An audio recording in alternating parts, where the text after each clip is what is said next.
Good evening and welcome to the Tuesday, July 10th meeting of the Eugene Planning Commission. We have a full agenda tonight, but we do have, one person who signed up for public comment. We didn't have that on our agenda, but we're going to make room for it. That's okay. Yeah. We appreciate anybody who takes the time and energy to come out here. So we allow up to 10 minutes at the beginning of most meetings for public comment, and tonight we have one person, Todd Boyle, who would like to address us, so we're going to do that, and then we'll get into our regular meeting. Thanks to everybody that can't imagine how much hours you put in here volunteering, so Grab one of the microphones Yes. so that the public can hear us. Well, I'm Todd Boyle. I live at 30th and Hilliard, and I came to talk about the issue of ADUs, which I guess is July 1st was the date when it was supposed to go live, and I got a copy of the notice of intent to appeal here, which I guess was expected. I guess everybody whoever spoke at meetings got listed there as if we were petitioners. But anyway, I was disappointed that the City Council didn't go further than it did to liberalize ADUs, and I think we need more solutions for affordable housing and for the homeless. Accessory dwellings they do add incremental supply, and there are many discussions that happen out in the city, not only in boards and commissions, about questions like whether supply, other things being equal, will make rents go down. And so I guess the consensus is that adding more supply by itself doesn't even make rents go down, because the market, people, over time, they just rent those ADUs for market rates. And not always, but inexorably. And so one of the conclusions of our discussions on Facebook and on email lists was that it would be necessary to have a separate category of housing that is outside of the market system in order to achieve lower rents. Because otherwise, you could have rent control, for example, or you could have owner covenants or anything of that nature to say that, okay, we'll let you build ADUs if you thereafter for the next 10 years you have below market rents. Anyway, you need a structural barrier. Otherwise, you don't even get relief for the homeless with relief on ADUs. But anyway, so there are 44,000 residential lots, as I think Alyssa Hansen reported to you earlier this year, and that there have been 6 ADUs permitted in the last 3 years. So that's 2 per year. That's less than 5 out of 100,000. And I looked it up on CDC that you are more likely to die of whooping cough than you are to get a permit for an ADU in Eugene. So that's not, although City Council Taylor repeats often that we permit ADUs in Eugene. Actually, we don't permit ADUs in Eugene. We have unreasonable barriers or prohibitive barriers in the form of SDCs. So anyway, in the neighborhood associations, the main obstacle is this owner occupancy thing that I've heard from owners. And so I'd like to suggest that to address that concern, that the Planning Commission look at allowing or encouraging more partitioning of lots, so that you'd have basically the same sort of idea or, code for those structures as we are talking about for ADUs, slopes, setbacks, and so on, 600 square feet or whatever. But that the only difference being that those would be partitioned and sold, and then thereby you would achieve owner occupancy. So if that's what people want is owner occupancy, then you could just cut and paste those requirements and say, let's have owner occupancy. Let's divide those 44,000. See, our lots are too big. I think everybody sort of realizes that on some level, that our lot sizes were plotted 100 years ago and that they were, times have changed. I don't need 7,000 square feet. I'm a single retired guy. And I'd like to cut I don't think I will because it's so comfortable. It's a terrific luxury to have a big lot, But a lot of people will cut their lots in half and sell half their lot. And I also don't want to be a landlord. So there's a lot of people like me who don't want to be in that relationship. I don't think it's a good relationship, and I don't think it's good for society. I think we need to have owners. And so that's why I hope you'll look at partitioning as something that the planning is right in your record that you can look at. Thank you for your testimony. Okay. The next item that we have on our agenda tonight is a public hearing and possible action on a street name change from Suzanne Way to Tennyson Avenue. And that is file number SC 18-1. So as some of you are familiar with, and I'm getting more and more familiar with, this is a public hearing and it is quasi-judicial. So that means that I get to read some script here and explain the process to the people in the audience, to the people that are watching. So, good evening. I'd like to call this meeting to order. I already did that. Thanks for all for coming. Tonight we'll be holding a public hearing of the Eugene Planning Commission on a proposed street name change to rename a portion of Suzanne Way located at north of Crescent Avenue to Tennyson Avenue. My name is John Borofsky. As I said, I'm the chair of the Eugene Planning Commission. To start, I'd like each of the planning commissioners to introduce themselves. I'm Kristen Taylor. Hi, I'm Chris Ramey. I'm Stephen Baker. I'm Tiffany Edwards. Bill Randall. I'm Lisa Fragola. Okay. For tonight's hearing, we'll be using quasi-judicial procedures.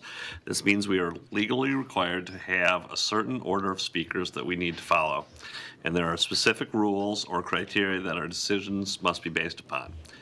We begin with a presentation from staff and then open the public hearing. If anyone in the audience would like to speak, please fill out a request to speak form like this, bring it forward to staff. Speakers will be called in the following order.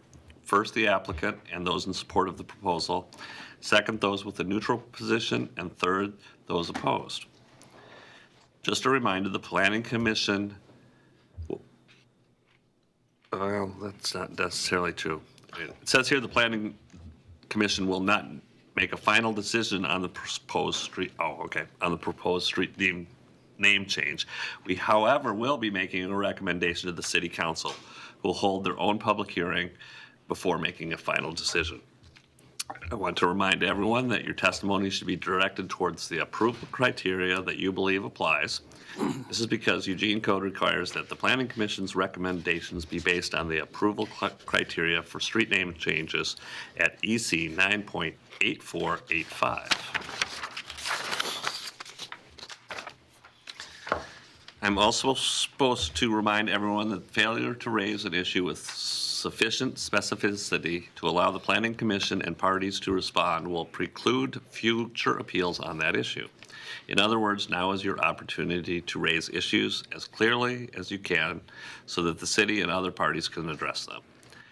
Before we begin, the Eugene Code also requires that planning commissioners disclose any conflicts of interest, ex parte contacts, biases, or abstentions. In a quasi-judicial proceeding, the parties are entitled to an impartial or neutral decision maker. To ensure this fair consideration, the rules attempt to limit ex parte contacts or communications between a party and the decision maker outside of the public hearing process.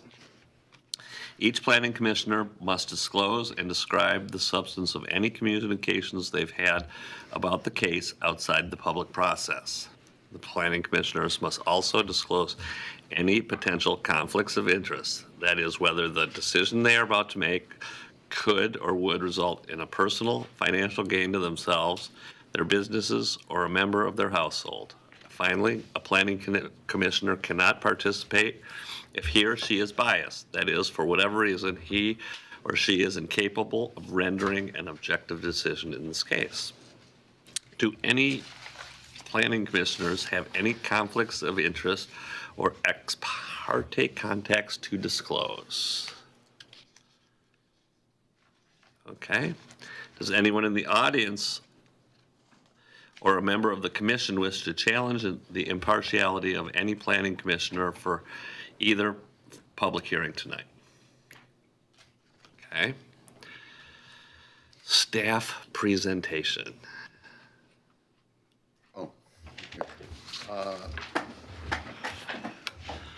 My voice. I can project. My name, for those new members, my name is Nick Joyello, Associate Planner, the City of Eugene. And we're here tonight, as has been stated, for a street name change This application was submitted back on April 24th of this year. And just for historical context, the last street name change that we conducted was 12 years ago. So these are pretty rare. You may not see another one in your life on the Planning Commission. It's possible. So I want to go through real quick and just point out that as part of this process, we reach out to other agencies and departments in the city. Public Works responded with no comment. No other agencies gave us any comments about this name change. And no written testimony came in from the public regarding this street name change. I think it's pretty clear from the materials we gave you where exactly Suzanne Way is. It's just north of Crescent Avenue. And it makes a 90-degree right turn into Tennyson Avenue. It's an unimproved street right now. It will be improved here in the near future.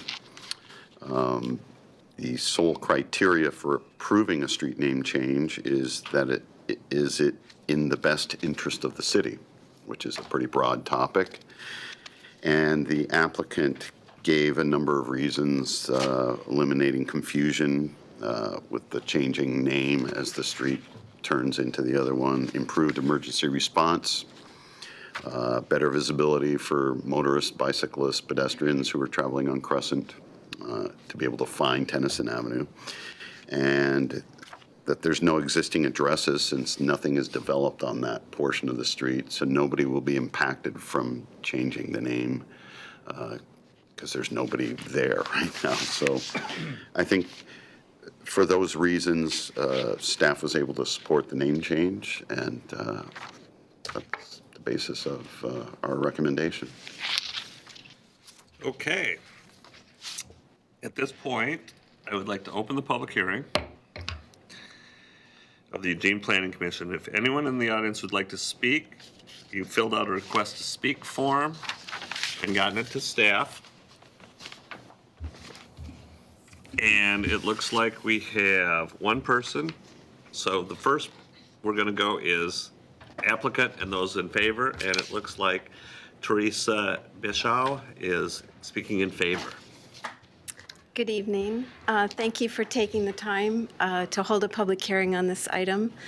I represent the owners of Crescent Village, and we are very excited about the next phase of development, which will be apartments. And part of the impetus for coming before you to change the name was confusion. People would turn onto this short 165-foot-long street. They'd begin to look at 2 new apartment buildings with street addresses, and all of a sudden they're on Tennyson. And how were we going to address the different buildings? We really believe strongly in making a walkable, livable place and helping people get a sense of place. We thought having it Tennyson at Crescent Avenue and you flow through the village over to Lord Byron made more sense than this disconnected situation. It was also interesting to us that Google Earth actually has it the way we would like it, where they show Tennyson and they don't mention Suzanne Way. And that was interesting. How do people that aren't familiar with our community think that it works? It's correct. The street is unimproved. We hope for speedy action tonight so we can get to the city council. I understand it might be September, given their recess, but the timing could work perfect because if we can get the street name changed through, we don't have to even replace any street signs. So there aren't any street addresses that will need to be changed. If we beat the issuance of the building permit, there won't be the physical street signs that need to be changed. But I think everyone will feel better if we can call it Tennyson. So we've provided rationale in your packet, which I think your staff, Nick, just reviewed. So that'll conclude my comments unless you have any questions at all. Any questions from commission? No, thank you very much. Thank you. So there are none from people in the neutral or opposed. We have basically gotten our staff comments. So at this point, I'm going to close the public hearing. Ask the commission if you want to keep the record open or close the record. And it's kind of been put to me that we probably can close the record on this one. So I would entertain a motion to close the record. I move to close the record. All those in favor? Okay. At this point, we're going to just move right into deliberations on this. If there's any questions or comments that anybody has on this, we will be forwarding a recommendation onto the city council on this. Commissioner Randall. I would just like to say, looking at the map and the way things are laid out, I think the name change makes perfect sense. It just would flow a lot better, so I would support it. Okay. I would, excuse me, I would agree. I think that if you're accessing it from Crescent Avenue, you don't actually have anything that is labeled Tennyson to get to that street behind. So if you're looking for Tennyson Avenue, I think it makes sense to have that one connecting to Crescent, just for clarification and lack of confusion, so. Okay. I agree with Commissioner Edwards and Commissioner Randall, and that the application was thorough, the points were relevant, so I'm going to put it on the table. I'd like to move that that the city council, we recommend approval to city council, that Suzanne Way in this one segment north of Crescent Avenue be changed to Tennyson Avenue as outlined in staff's AIS. Second. Second. Any other discussion? Yes. Okay. No other discussion? Okay. With that, we can vote on this. All those in favor, please raise your hand. And it looks like 7-0. We have finished our public hearing. Close to a record.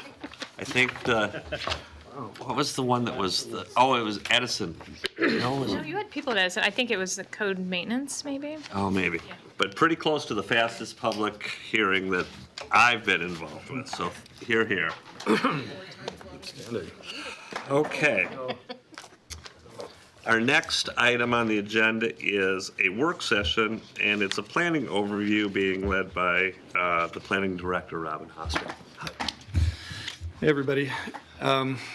So for a couple of reasons. One is that we're having some technical difficulties with our computer after the renovations of the sound system. Apparently, I don't know what's going on, but we don't have connections. So what I planned to do today, and I don't actually think we probably have time for this anyway, given the other items on the agenda, was to go through the Planning 101 that we had put together for, basically it was a neighborhood association or any kind of community group who wants to know about planning.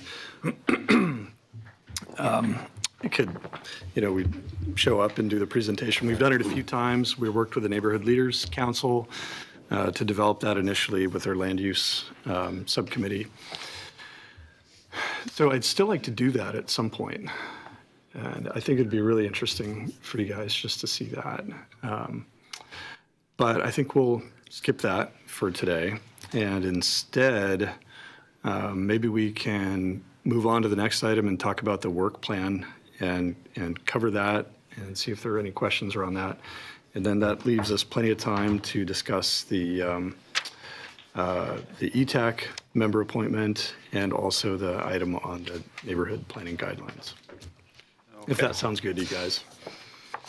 Otherwise, I could just give you the verbal version of the Planning 101, but it wouldn't be nearly as exciting without the visuals. Commissioner Baker. I just had a question because it sounded like from the text that you had at least some samples of prioritization criteria applied to some of these items, but that might have been in the PowerPoint. Samples of how the criteria are applied to the work plan items? Yeah. Yeah, if we want to move on to that topic, I can jump in. Yeah. Does everybody feel okay with that? All right, then let's do that. All right, cool.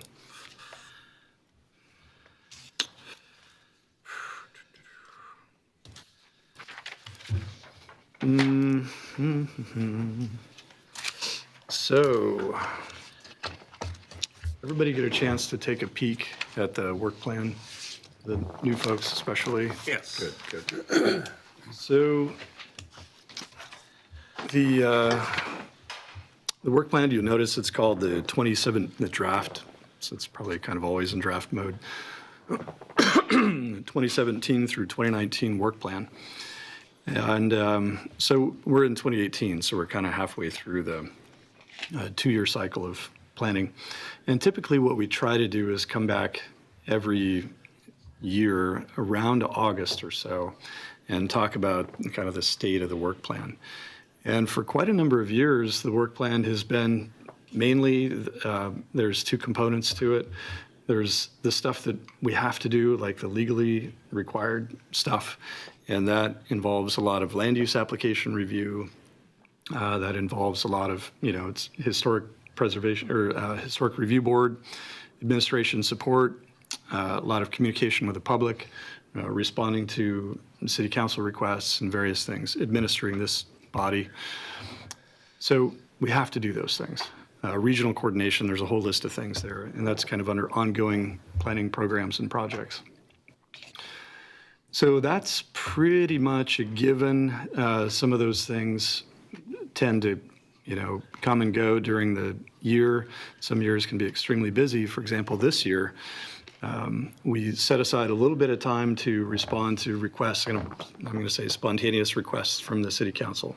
As things emerge in the public dialogue or what have you, we'll take those on. Edison is a great example, sort of the parking changes that are a one-off for the school property. We've had a handful of those this year. I'm going to say like maybe 4 or 5 just since the beginning of the year. So it's been a lot. And we try to accommodate that as best we can. The rest of the work plan, where we've entitled it Envision Eugene Implementation Projects, this is really the meat of the project work. And some of it's mainly legislative work, I'm going to say, legislative and programmatic work.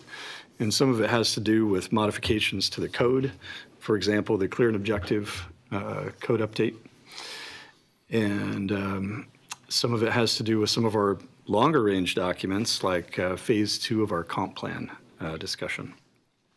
And then there's some big kahunas out there. A couple of those include the Urban Reserves Project, which is, we're in that for a couple of years, moving forward, and growth monitoring. And we're going to talk a little bit later about the ETAC. So in prior years, Envision Eugene itself and getting the UGB adopted was really the big thing. And we were doing a few things in addition to that, but that took up the bulk of our capacity.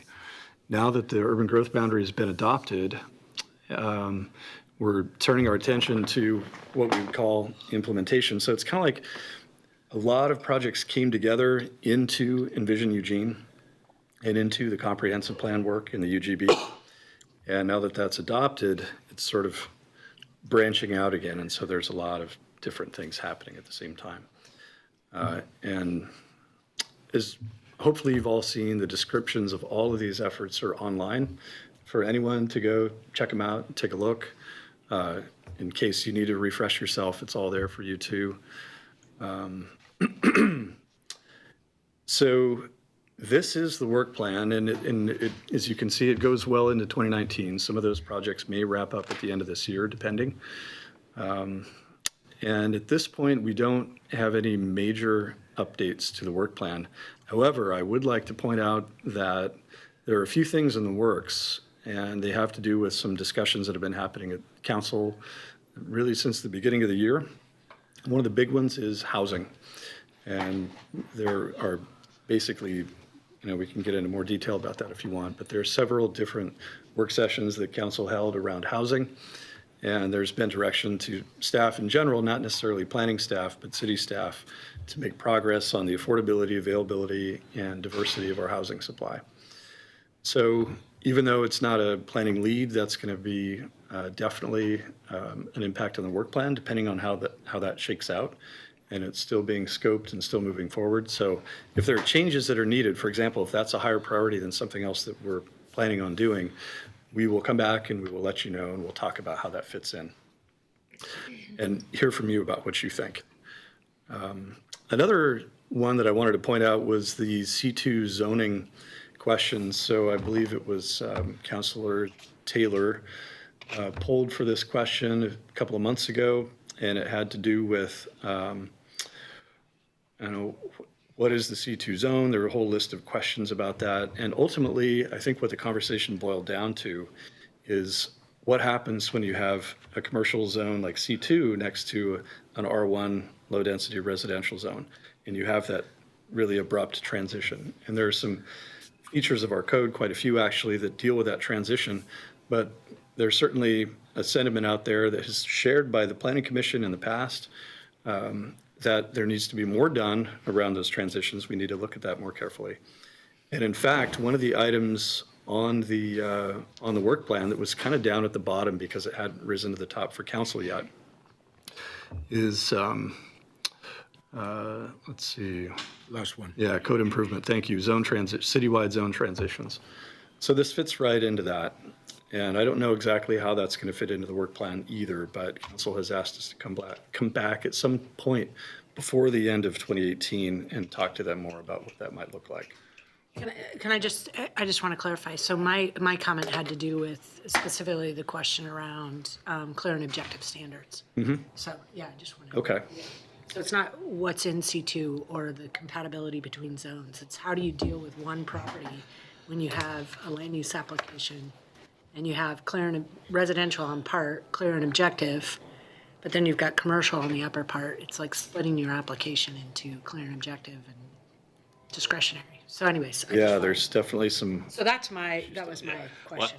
And I think one of the things that he was referring to it, and Yeah. Commissioner Randall, we talked about transitions a lot, actually back even before you were on Yeah, I the was gonna say, commission. there must And be that was something that else was that was one of the things that we struggled with. Commissioner Baker can also talk about that, how we saw that as an emerging issue as to how to densify along corridors, but yet protect the R1 neighborhoods that are near those. So I think that's kind of what he was referring to. Yeah. Okay, yeah, good.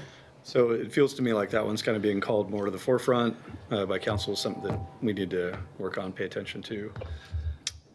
And there are probably some other ones that I'm not thinking of at the moment, but those are a couple that are on our radar screen. Any thoughts or questions, other thoughts or questions about these? Go ahead, Commissioner Baker. Oh, no, just had a quick one. The one thing that I had a question was just the timeline for the secondary dwelling unit, because it's only a half a year into 2018, and we have a hearing, and then the city council has a hearing, and it seems like it's a fairly contentious issue in the community. I just didn't know if that gave you enough time if that was an accurate estimate of what the timing would be like for that, or whether it would actually could go later than the summer of. Yeah. That's a good call, Commissioner Baker. So when the work plan was drafted, we'd intended to be finished with that at the end of the year. So there wasn't any thought of a phase 1 or a phase 2 at that point. So it was completed. Phase 1. Phase 1 was completed on time. And of course, there's a lot of different opinions about whether that's adequate or not. The phase 2 piece, what we have suggested to the city council is that fall under the umbrella of housing affordability, tools and strategies. Is that what we're calling it? Housing tools and. that falls under the umbrella of housing tools and strategies. So people will be discussing that a lot in the context of that project anyway. And there's a lot of different ideas about what to do or what not to do. So our thought is, why not capture that in the context of that project and move it forward rather than trying to split it from the herd and do something else. That way, if it turns out that that's a high priority and council wants us to focus more on that moving forward versus some of the other things that we could be doing and spending our time on, we can totally do that, but not presupposing that. I put myself in the queue, and yeah, that was one that I had also. I think that, maybe you could hashtag that second half of that, because I think phase two, if people look at this, they're going to say, what happened to phase two? And that already is out there. Why are we even doing phase two? If it's not even in the work plan, they may get that idea. So that was one suggestion. And then the other thing that on the work plan that I noticed was area planning for the riverfront e-web. With council's action last night, they directed basically planning commission to do code amendments. So I think that that's going to go well into 2019. So I think an amendment to that part of the work plan is also going to be necessary, because it has that being completed by the end of this year. And I don't even think we'll know what they want us to change the code on until the end of this year. So that would be an amendment that I would make to this plan. Yeah, that's another big one. We had kind of folded that under, kind of general code amendments, but it's feeling like it's bigger than it was when we had initially created this, so that's a good call. Right. I mean, again, if we've got a line item for it, Yeah. rather than saying it's getting folded in, let's delineate it so that the public can see that, yes, it's not just ended, and let them get that feeling. That's my take on this. Any other comments from commission? Okay. Well, Yeah. the only thing again was, the text sort of implies that there would be an example of the priorities applied to, even an example, I think, would be helpful. But I assume you must be working on applying these to or maybe you already have that. That would have been, I thought that might have been as part of this. Oh, got it. I see. Yeah. It would have showed us some of these criteria applied, so we could understand why one thing has a higher priority than the other, Yeah, we can certainly do that. based on the criteria. I think the criteria are mainly there to is a framework to help us ask questions about what should be a high priority and what's low priority. It's all very subjective, right? And I would say mainly our priorities are driven by what council asks us to do. And it's been a long time, I think many years, since there's been enough leeway in the program to fit other things in there. We occasionally try to, as much as possible, if there's some low-hanging fruit or something that we can do in between. But that's a good point, Commissioner Baker. How do you actually apply those criteria? Yeah. And I think pardon me, but I think that would be something also, you alluded to the staffing, that we're staffed at 70% of what we were in 2010. Yep. Yet this work plan is probably twice as full as what you had in 2010. Yep. Or maybe not twice as full, but more robust than what you were working in 2010. And this may be a good tool to have when council does give you directives and say, okay, here's our work plan. We've got to prioritize this way. Can you give us some direction on different priorities? Because for most of the things on this work plan, if you're a stakeholder or you're involved in them, they're your highest priority. If you're Williams and Dane, code amendments are your highest priority. If you're the gentleman that talked to us earlier, Senate bill, the SDUs are your highest priority. So everybody's got high priorities, and the council just kind of seems to think that whatever they say is the highest priority and go work at that now from what they're hearing from their constituents. So being able to explain to them that, and it happened it happened, and we saw it in some of the things that we're going to be talking about later.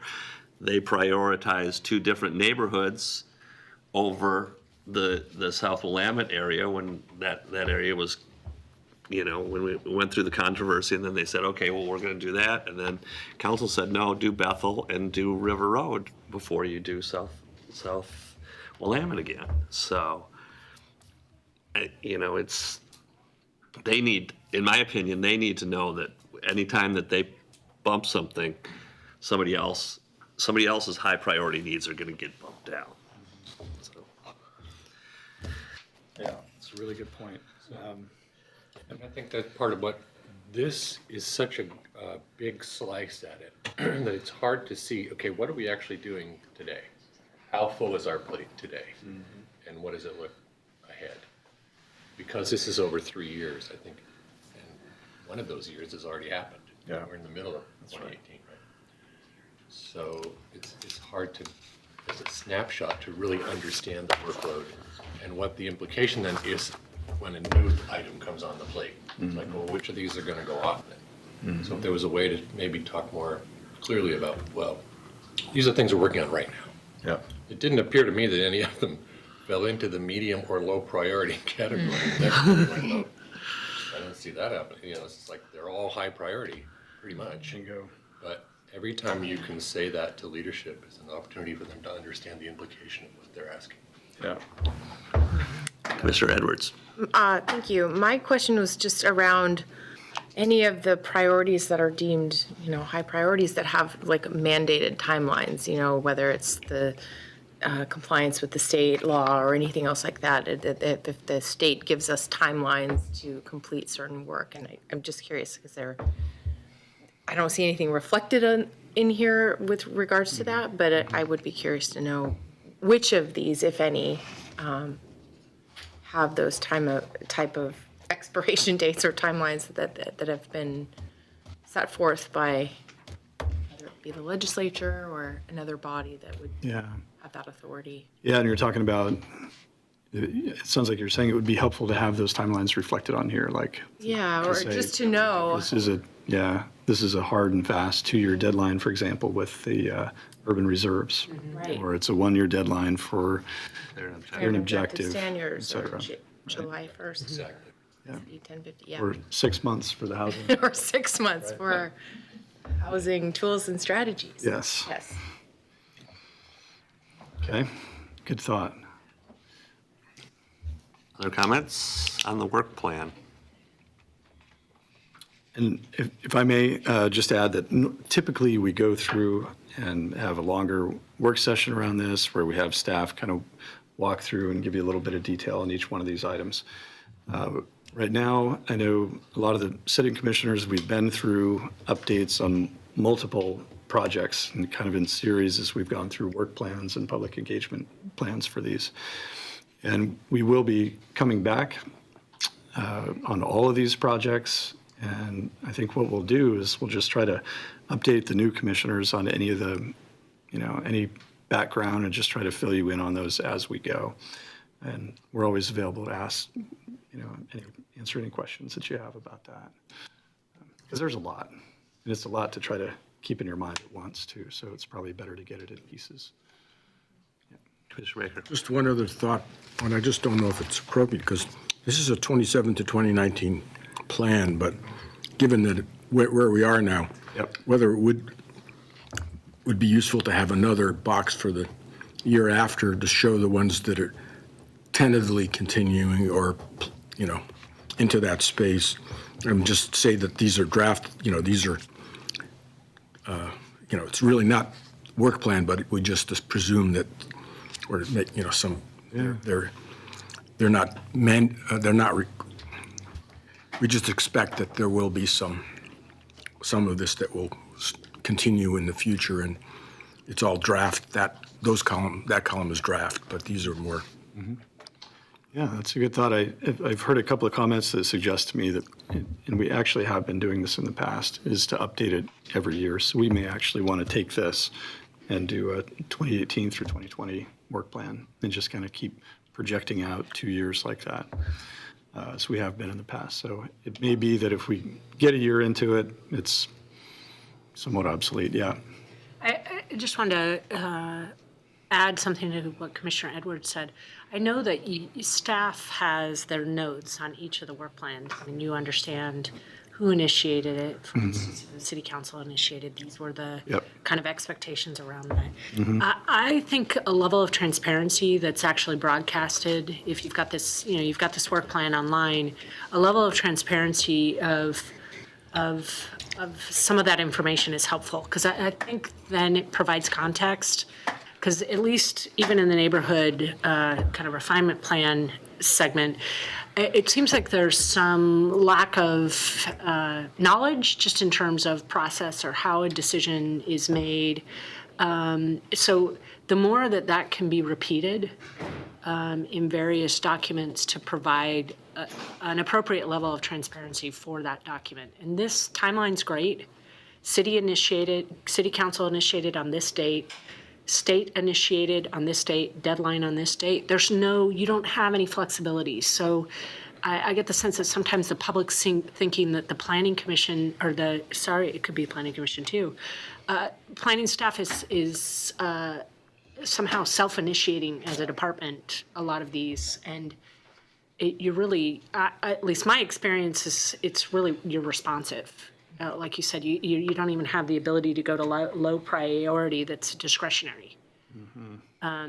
So that not only helps city council, but it helps the public understand what happens when things get bumped. And the bumping has implications, and it's going to impact something on the schedule. Because like Commissioner Ramey said, they're all high priority. Yeah. Mr. Randall. Well, and then kind of along those lines, I guess my question would be if we are at 70% staffing levels of 2010, are we still, I know you've been doing some hiring, and is there still budget for that to continue hiring and getting the staffing levels back up to help take up some of that load? I know. No. Okay. And city council sets that budget, is that correct? We added one FTE for land use review, and this was last year. I think it was about a year ago that we were able to do that. And there's no additional revenue or FTE in sight around that. So I think we just need to work within our means basically to get the work done. The challenge then is when you get appeals and different things that are on fixed timelines, that bumps everything back. It certainly can. Yeah. Thank you for pointing that out. So for the new folks, since we operate as one team, as planning teams, so we have the land use review folks and the long range folks. What happens if we have just a flood of land use applications? We have legal deadlines around those, and you all have heard about that. So what we would do then is we would recruit staff who's maybe working on some of the long range work to be focusing in on the land use work. And we've done that in the past. We may have to do that in the future. It's kind of like waves coming in, right? And there's a big one and there's a lot of work and then it kind of goes back out. But the tide is coming in, right? And so there's always a little bit of a disconnect and a little bit of a rub with the amount of work to do in a growing city and a relatively static resource base to work with. So it's a challenge. Thanks for bringing that up. Put myself back in the queue. One of my worries is, like Commissioner Rainey says, they all are high priority, and I'm worried about the ones that are just getting pushed aside. I think I've got, and I don't know where we're at because we haven't had an update on it in a while, but the Clear Lake implementation, wetlands, mitigation, stormwater, and public services. And that was one of our big concerns when we were talking about the UGB expansion. It's like, yeah, we can do this UGB expansion, but there's things that have to go along with that for it to work, for us to get these high-paying jobs into the community. And if those fields out there just stay at fields because no work's been done on a mitigation plan or anything like that, that impacts us. And so that's some of my concerns is, okay, well, what can we get rid of? Well, Clear Lake is grass fields now, let's wait on that. But then next thing you know, it's 5 years later, and a major employer has gone to Salem or to Woodburn because we haven't put in the infrastructure or the wetland mitigations that we did to try and bring in the type of industries that we want here. So again, it's really important that we let our people know that are making these decisions above our heads, our concerns on these things, because they're real and they have impacts to our community as a whole. Commissioner Baker? Just a minor comment too. When I suggested extending the columns, I actually think it's useful to have the 2017 column there, because it shows you what you were working on previous year and what still is ongoing in those activities. But it also shows people that might look at this that there's a lot of work done last year. So there's some value in having that, even though it's not today anymore. Okay. From my point of view. Okay. Great. Do you want to move on to the next segment? Sure. Let's do it. Next segment being annual report. Oh, yeah, annual report. So, yeah, annual report. I know that at least the 4 prior sitting commissioners have seen the annual report. I don't know if the new folks have seen the annual report. I think in the AIS, we didn't really cover that too much. So what I will do is just give you a little bit of context for that. I think 2010 or 11 might have been the last annual report that, prior to this one, that planning had published. And I believe, Commissioner Borofsky, you had brought it up, and if you'll remind me of the context where you brought it up. It's part of Chapter 2. When you go through and look at what the Planning Commission's duties are, is to produce an annual report of, let me see, I got it right here, I think. It says, let's see, Section 2.340, Planning Commission Annual Report. The commissions shall make and file with the council a report of all transactions required by law. Now, it's pretty vague. So I did, when I went through and read through it, that's when I brought it up. I said, it says here that we're supposed to be doing an annual report. And so I wasn't sure what that was. And then Robin King kind of took the ball and ran with that and kind of thought, well, that might not be a bad idea. So. Yeah, I think that might be useful in the sense that, you'd have 12 appeals or whatever, land use appeals that, were appealed to the Planning Commission. Just that you'd have some numbers that you might be able to track from year to year, so we would get an idea of what those typical numbers are. And also we could see how, in some cases, when they go up and down, which might be useful. So, I wouldn't think it has to be a detailed, but it might be useful in the future in planning to know, if we knew that on average we're always getting, even though sometimes they're all at one period of time in the year, right. But we're getting so many of these, and of a certain size, 1,000-page record, 5,000-page, it might be helpful, going forward. Yeah, totally. Yes. Oh, Well, sorry. it's an excellent management tool to be able to tell leadership, here's how we spent your money. And if you do it annually, that's putting it crudely, but that's at the end of the day what you're doing.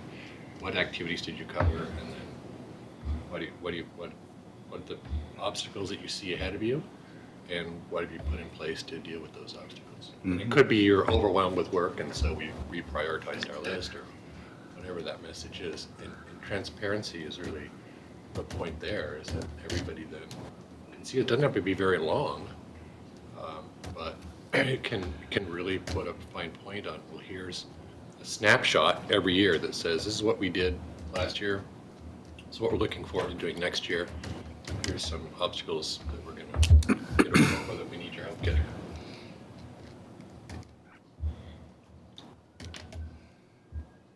Awesome. Thank you. I will send a link to that to everybody if you haven't seen it already. What I was hoping to do is just pull it up on the screen and kind of walk through a little bit, but we're sort of a little hamstrung on that one today. What we did, just to kind of outline it a little bit for you without having seen it, is it was fairly short. It was just a few pages that hit some of the highlights of what happened, and then there was interspersed within that some of the data points that you just mentioned, like number of land use applications reviewed, that kind of thing.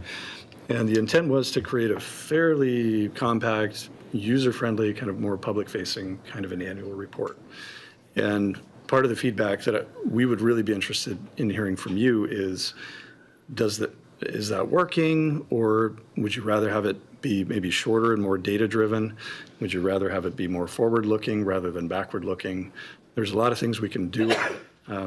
The intent and the goal is, well, I'll just tell you, my guess is the reason why it hadn't been produced since around 2010 or 2011 is that was about the time that the big economic crisis kind of came home to roost in public organizations all over the country. And so that's when staffing levels went basically to historic lows, and they're just, the admin resource, whatever there was to do that, just wasn't there.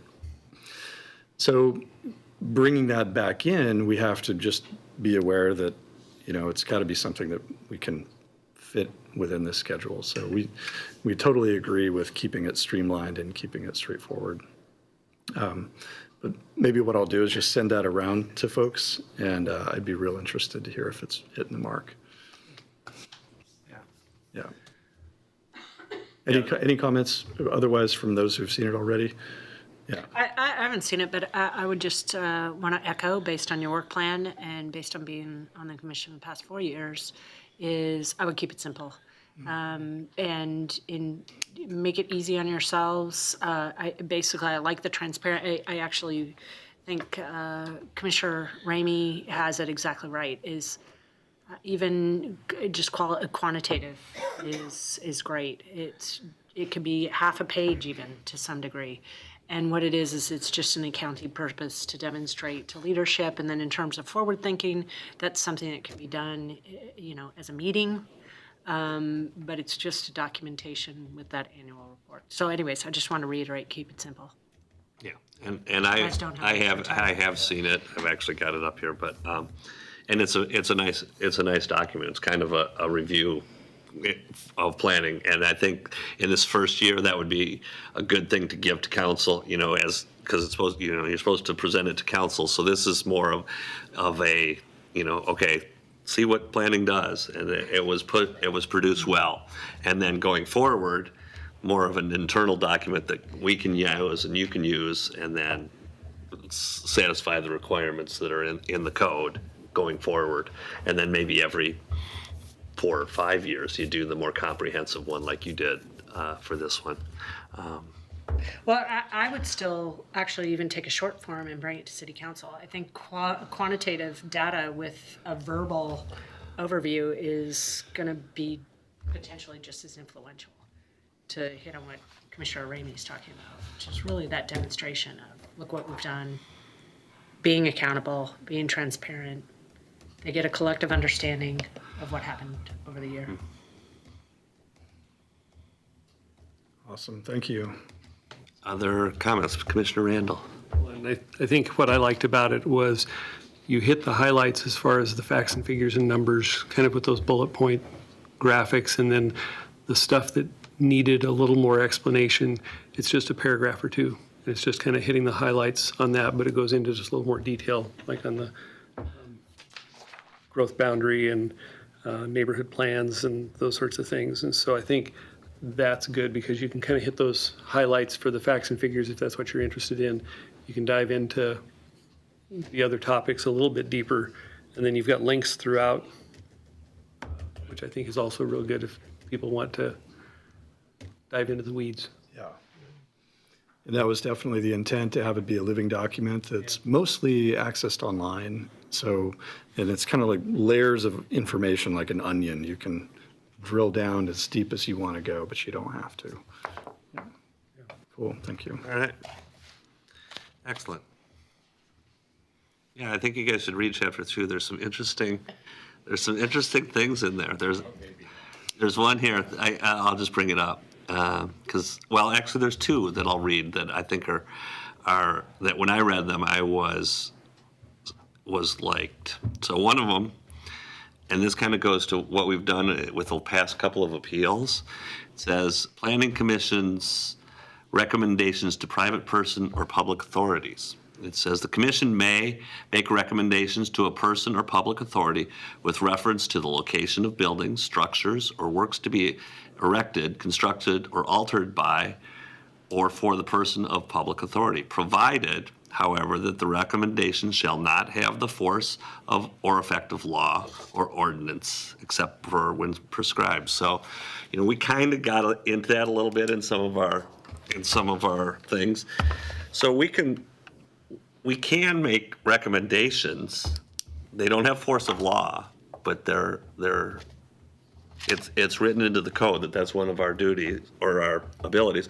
And then the other one that was interesting was Planning Commission's authority to receive gifts, etc. The commission may receive gifts, bequests, or devices of property and shall have control and disposition over the same properties for its purposes as provided in this code. So somebody can give the Planning Commission property, and we can dispose of it as long as it fits our code.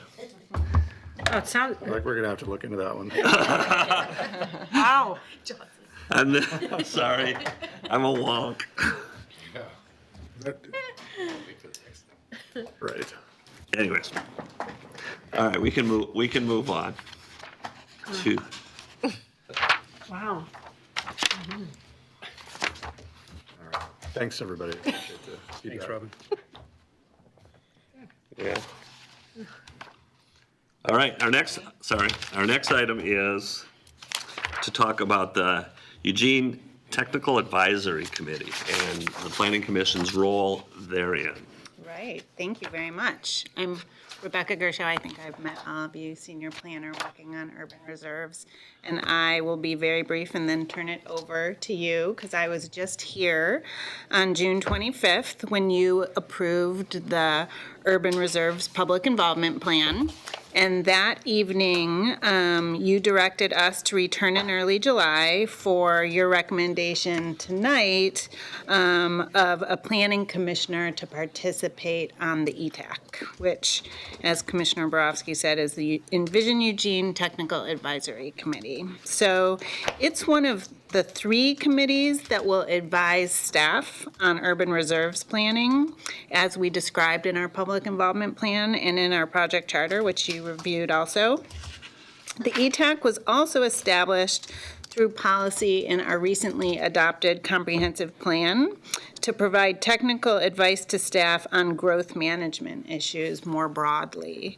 So the draft ETAC bylaws that were created with the Envision Eugene Technical Resource Group, they call for 1 member to be a sitting planning commissioner. The ETAC was originally designed to specifically serve for growth monitoring, but now it has been expanded to also include urban reserve planning, and then to move more specifically into growth monitoring once urban reserves are completed. So ETAC members will review project assumptions, technical analysis, and our development of options for urban reserves planning. ETAC members will be appointed by the city manager. That's a change from when it was the TRG. And they will represent varied voices from around the community with diverse interests and areas of expertise. They will include, as I said, a planning commissioner and also a sustainability commissioner and a city council member. So those are the highlights. Tonight, we're requesting the Planning Commission recommend 1 commissioner to serve on the ETAC. I also included in the packet the information from our webpage.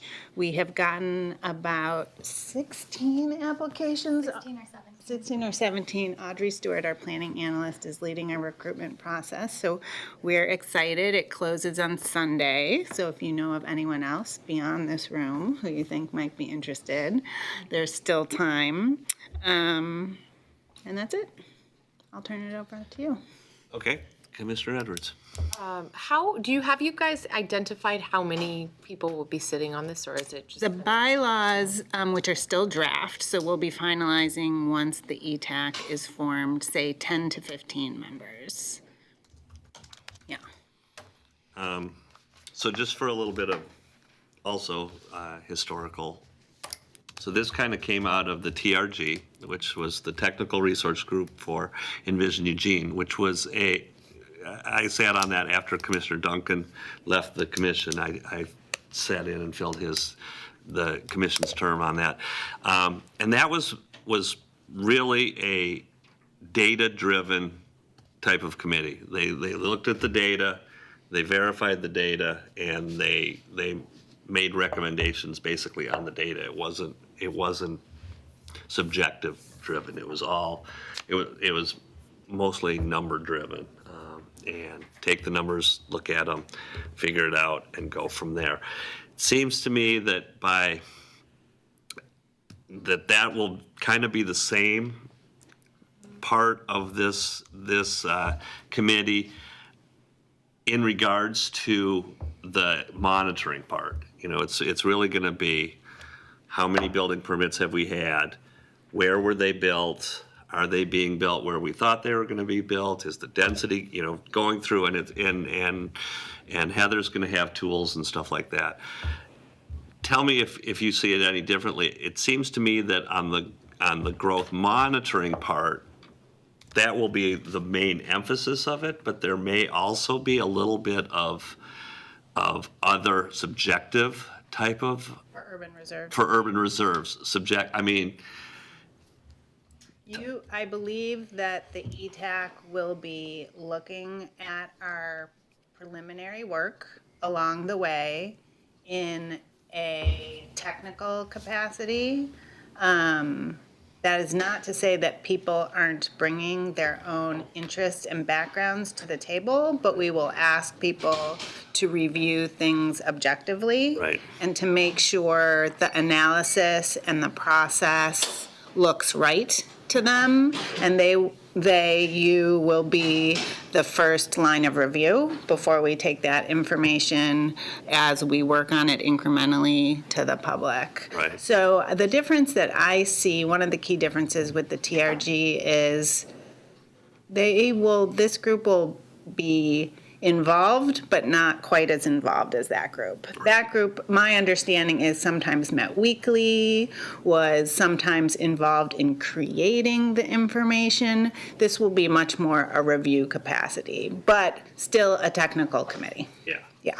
And I think that, part of it, and again, I'm visioning what this committee is going to be. So on the urban reserve parts, some of the data points are going to be, how close is it to transit? How much does it cost to serve? And those are the types of things. So we'll say, okay, this parcel has pluses in this area and minuses in this area. This parcel, is that kind of how you see it? He's probably more at the sort of area. Yeah, exactly. Yeah, these areas. Yeah. We are doing our land demand analysis right now. So we're looking at how much land we will need for urban reserves for the range of years for residential and employment growth. So we will be bringing that information. One of the first things we'll do with the ETAC is bring that information to review our assumptions and the work that we did to put into that. We'll be bringing our preliminary study area to the ETAC and talking through how it was developed, make sure it makes sense and is understandable and logical, that type of thing. So those will be the first, other than developing the group's bylaws, those will be the first two pieces of the puzzle. Mr. Baker. Yeah, I was going to, my sense, in a way, is that that the growth monitoring program might end up being, the work on that might be happening earlier or at the same time as the, That is correct, yes. Thank you for that clarification. So in the first, maybe quarter of the year, we'll be specifically focusing on urban reserves. We're unclear exactly when we'll have reports, we, meaning Heather and her team, to have reports to share on growth monitoring and to start having the ETAC help with that sometime after the first of the year. So between that period and the completion of urban reserves, there will be an overlap, and the committee will be looking at both projects and programs. And then when urban reserves is completed, the focus of it will be on growth monitoring solely. yeah, and the reason I say that is that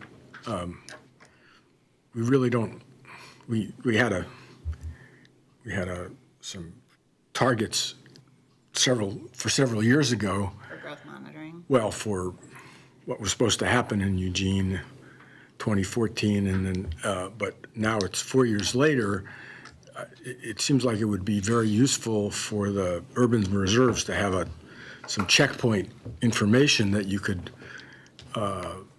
be able to at least see how your assumptions fit in with what is going on or has gone on the last few years, so that you know that you're there's high and low, and you're not sort of out of the range or whatever.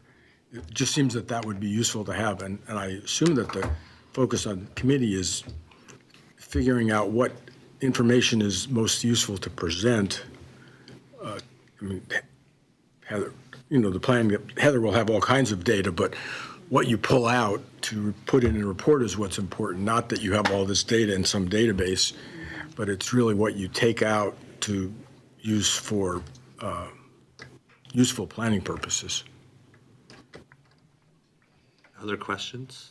Well, mine's not really a question, but I have just wanted to, in full disclosure, my employer had asked me to apply for our organization, and so I have submitted an application. But it's my understanding, and I wanted to maybe clarify this, that if I were to have, to be appointed to the ETAC, it wouldn't necessarily, I wouldn't necessarily fill the spot of the Planning Commission. Is that correct? My understanding is if you are applying not as a planning commissioner, then you would not be representing the planning Right. commission. Meaning that someone else from the commission could. Correct. Yeah. So I just wanted to clarify. Commissioner Baker? The only limitation on that is we're not allowed to have more than a certain number of planning commissioners on any public committee which might be discussing policy. That's interesting. So this is a staff level committee. So this committee will be making recommendations to staff. I'm not familiar with that requirement on staff level committees because there aren't very many of them. We have the same, we can't create a quorum, so. Yeah, I all think of it's our- just quorum. Oh, it's a Yeah, quorum. it's just You can't have Okay. four. Okay, thank you. Yeah. Thank you. So, Yeah, so. yeah, there have been ones where, in the past, where like you'd be myself as like a neighborhood board member might be on a committee, and then there might be two others, and you would say, okay, well, we got three people in this meeting, nobody else can come, type of a deal. That sort of thing. Right. Yeah, so it wasn't that.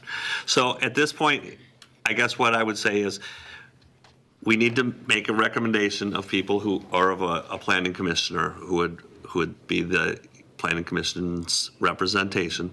So I know that I'm very interested in this. If anybody else is interested, now's the time to speak up, and then we'll figure out who's going to do this. I also talked that the bylaws haven't been finalized, so we don't know if there's an opportunity for an alternate. What I said was, I don't think it's, when we were talking about, and I was in the committee when we helped kind of kick through the bylaws, because there's certain things that are, this is going to be a long-standing committee. This is probably a 3 or 4 year commitment, and planning commissioners, if you get put on as a planning commissioner and your term ends, we don't want to lose that legislative memory that goes along with it. So that's why the idea of 10 to 15 was there, so that you say, we may have 12, but if planning commissioner X is not a planning commissioner anymore, there's still room for him at that table if he is not a planning commissioner anymore, and a new planning commissioner can come in. That's how it happened with Rick Duncan at the TRG. So Rick Duncan was the planning commissioner. TRG, he stepped away from the planning commission. I stepped into his role as that, but he stayed on the TRG and kept giving his wisdom. So we don't know if there's an opportunity for an alternate or not. Commissioner Baker. I think it makes sense. All of our committees, we generally have alternates where available, because that way what we really are asking is that planning commissioner sort of attend these meetings representing the planning commission and bring that information back to the planning commission that's important for us to consider. So I think it's still valuable to have an option for an alternative. So if a person is unavailable, on vacation, or that still the planning commission has a representative that could bring that information back to us. I mean, that's the purpose. I think it's fine to make that recommendation if you wish, as part of your recommendation. And what we thought was maybe not so much for the members at large, that they wouldn't be able to have an alternate who would have a vote or a voice at the table, but the three standing positions, the city councilor, have an alternate possibly, the sustainability commission have an alternate, and then the planning commission have an alternate. Commissioner? We also have a project resources. We have, and I don't know if that's still going to exist, but essentially we have an urban reserve planning subcommittee. And it currently has Borowski, Nicolello no longer, and Randall, and I'm an alternate. And that's a 3-person committee. So I don't know, I would assume that still continues, even though you have, So there is, I'm just trying to say, even if the delegated ETAC person isn't there, there's still going to be a subcommittee of planning commissioners that will have a higher level of information. Yeah. And that's the other thing. So I've got the list here of all of our different subcommittees, and those will, I think in August, we'll kind of go through those. And a lot of these are just getting up and getting formed. And so, we signed up for them years ago and have never met. So anyways, anybody else interested beside myself in this? And I would be interested in backing away from any other committees. I don't want to leave the impression that I'm not interested, but I would defer to your interest in this case. Yeah, I echo that.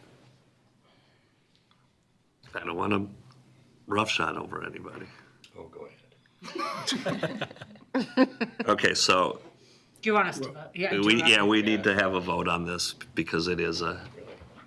I'll move to nominate Commissioner Borowski to the. Okay, Second. all right. All those in favor? Okay, and then at this point, does anybody want to step up to be an alternate in case that position does become available through the bylaws? So I would only ask if I am interested, but like I said, I've applied already through my professional work. I don't know if that would qualify, but would that create a problem? Because then we would have. I think if you got on as a member at large, then it would be a problem. Mr. Baker. Yeah, I would be interested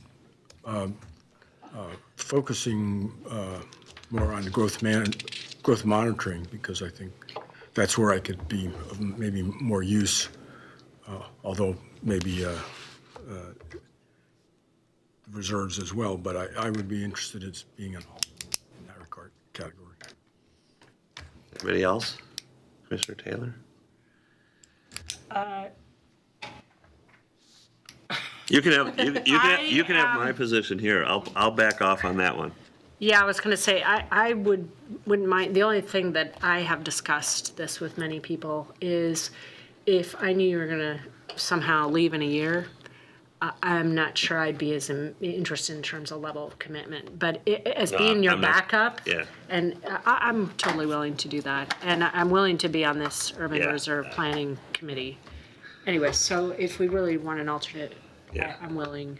You just can't dissipate. I'm not going to disappoint. Then I'll have a reelection. Okay, so I guess what we'll do is, right now, we've decided on myself as it.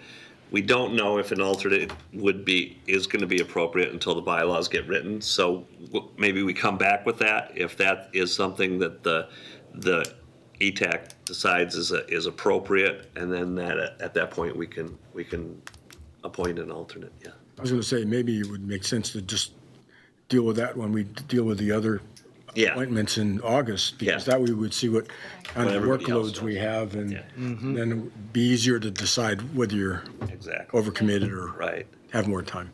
Okay. Excellent. You have everything you need, Rebecca? Do, thank you very much. And as I said, I'm going on vacation the first 2 weeks in September, so don't start it till September 15th. Right, then the alternate position, I just talked to you about this, Maybe you should John. pick your alternate Let's tonight, make all the hard. planning commissioners. I'm just saying. Or make sure that there's recordings of if there's recordings of the Sure. thing, I will review as always. Sure. Okay, Thank you. all right, we're moving along, thank you. Our next item is the neighborhood planning guidelines. Yes, pass these around. 1, 2, 3. I should have just given you all of them.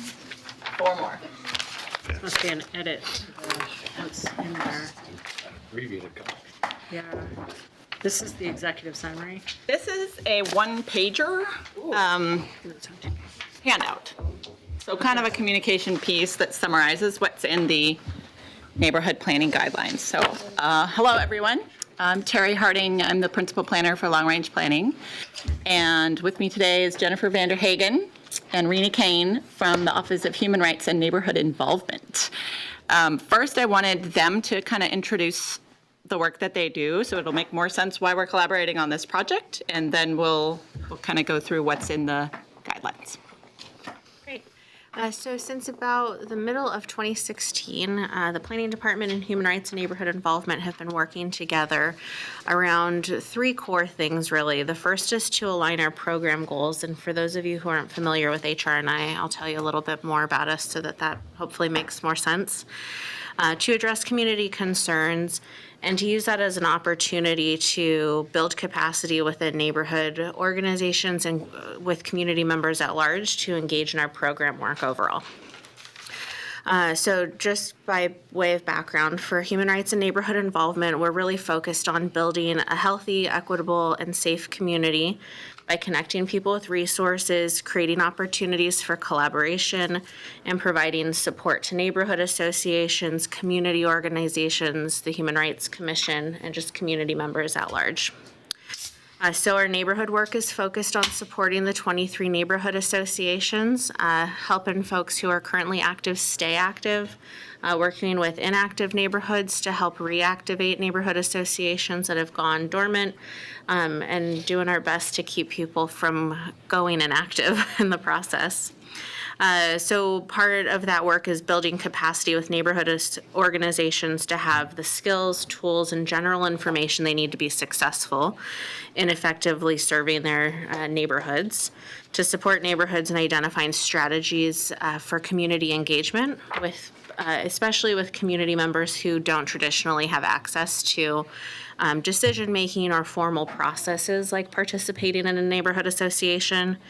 And then we also make sure to serve as a conduit for any community organization, but definitely neighborhood associations in accessing their city government and different resources and other agencies that they may not necessarily have immediate understanding of the process for, or access to the right phone numbers or contact people along the way. We also support and implement our equity initiatives for the community. And so we write an annual hate and bias report capturing hate crimes and hate incidents that occur in our community. One thing we're doing right now is building a proactive toolkit to help with prevention and response to hate and bias activities that happen in our community. And in particular, we're working with neighborhood leaders and other community leaders to go start to finish on imagining and building and soon implementing that project. We support the Human Rights Commission. We provide support to the city staff and public participation, and have a rights assistance program. So anyone who's experiencing bias or discrimination in their work or housing, different areas, public accommodations, can contact us, and we help provide them resources and referrals to have their needs met and hopefully to address whatever situation's in front of them. So that's a lot of background, but we thought it was important to make sure we shared that just as context for why our departments, our programs would be working together and intentionally thinking about neighborhood capacity building in this plan and creating neighborhood planning guidelines and thinking about our work as connected. Do you want to add anything before I was just going to add that they do all of that work with a staff team of 5. Which is totally amazing to me, and that they actually are not in the Planning and Development Department. They're in Central Services and part of the City Manager's office. So it's a good connection for us to have to that department. Thanks. Yeah. So you have the background in front of you. We just wanted to make sure that we shared kind of what the background and intention was for developing the neighborhood planning guidelines. So in 2016, following the South Willamette planning effort, community members, staff, and decision makers engaged in a conversation about how we could best build capacity for future planning efforts. And you referenced earlier that there was also council direction that HR&I and the planning department would collaborate to build capacity in the Friendly, River Road, and Santa Clara, Bethel, and University area neighborhoods in preparation for future planning processes. So both of those things kind of came together simultaneously, and around that same time, the neighborhood planning guidelines were initiated as a result of involved neighbors and members of the Land Use Committee of the Neighborhood Leaders Council suggesting that Eugene could benefit from some kind of clear guidelines or toolkit that outlined how planning processes take place. And they were specifically citing an example from Lake Oswego when this idea came up. And so the purpose is really to provide people with a roadmap, if you will, of how to address neighborhood concerns and aspirations through local area planning and neighborhood projects in the context of our community's vision and also the comprehensive plan. Great. Any questions about that part? Awesome. I have a question. Yeah. Can you talk to me or us about the Neighborhood Leadership Council and its juxtaposition to neighborhood associations, to the city as a whole, to, just give the council or the commission a little bit of information about the Neighborhood Leadership Council? Sure, I'm happy to, or if you want. I'm happy to, great. So we provide limited staffing to the NLC, so that would be me. And the Neighborhood Leaders Council is made up of representatives of each neighborhood association, so potentially 23 representatives. So the neighborhood associations themselves are formally recognized through their boundary approval through City Council and approval of their charters by City Council. The Neighborhood Leaders Council is not formally recognized like the Planning Commission is, Sustainability Commission. So they are really a group that formed to advocate for neighborhood associations as a whole. So they often will discuss issues that are common to them or that they can support each other on. And that's kind of their role. Thank you. Can I ask a question? Yeah. Are they active in their neighborhood associations in addition to being active in the Yes. It's often the chair of the neighborhood association, but not always. A chair, co-chair, vice chair, and sometimes another member of the board. But it's uniformly a member of the board and often chair or co-chair. Thank you. Mr. Baker. I was just going to add, traditionally, it was the chair or the co-chair of the neighborhood group was automatically a member of the Neighborhood Leaders Council. And then when sometimes they couldn't attend because of conflicts, it changed so that usually some other board member would be the one attending, and they would sort of represent their neighborhood. It was The other thing the NLC does is they have a role when a neighborhood is inactive. They have a role in working with our program to support neighborhood residents in reactivating their neighborhood. And they can provide a perspective on how a neighborhood association functions and what it does that we can't necessarily provide. So. Thank you. So now we were going to go through the draft guidelines at a really high level, and that's why I provided you with the 2-pager, not a 1-pager. So it's a handout. I'm not sure if it's already on our website, but I will make sure that it gets up there. And the reason I'm not sure is that a lot of the lion's share of the work on this first draft was done by Eric Brown, one of our planners who's currently in Canada, and by Rainey. And so I'm just not sure on that piece, but we'll make sure that it gets up there and that Eric can come back when we're ready to have a revised version and present it to you then after we get your input. One other thing, Rainey mentioned, or Jen mentioned, the Lake Oswego Planning Guide. This is on their website, Lake Oswego's Planning Toolkit. It was published in 2014. I have not been able to find other examples of this document. So it's been really helpful to us in coming up with something for Eugene. There just are not a lot of them out there. There are some state level resources and guidance, but nothing else that I could find that really was like this. So it was really nice to have it pointed out to us. Chatted with the planner in Lake Oswego about their program and the things that they included in there, and we modeled ours after that. So in this little 2-pager, I'm going to jump down to the section that says content and just walk you through what's in the document. So we start out with an introduction. Of course, it provides some basic information about neighborhoods and the fact that we are a city of neighborhoods, and this document recognizes the importance of doing planning at the neighborhood scale. It's a really important component of our community vision that we do neighborhood level planning and special area planning for a place like South Willamette or Walnut Station. Those places deserve and warrant an additional level of detail for special considerations. And then it wraps up with the intent of the guidelines and the overall structure. Section 2, we got some feedback that this one was a little too long and went on, so maybe the 2-pager will be helpful. But it outlines our policies and frameworks that neighborhood planning as a program area needs to fit within. And so those things include our values that guide our work, the statewide planning goals and guidelines, Eugene's comprehensive plan, and also the Metro Plan. I didn't list that, but it's one of our guiding documents. The Envision Eugene recommendation and now first part of our comprehensive plan has been adopted. The triple bottom line of sustainability is a city-wide framework that we use for policy decisions to make sure that we're balancing and considering economic, environmental, and social equity aspects of our work. And so that's pretty central to this program. I think Rini mentioned that neighborhood organizations are officially recognized by council. There is a policy about that that we sometimes lovingly call the NORP, the Neighborhood Organization Recognition Policy. That's one of the guiding frameworks. And then lastly, the city also has public participation guidelines, and those are housed in the Office of Human Rights and Neighborhood Involvement.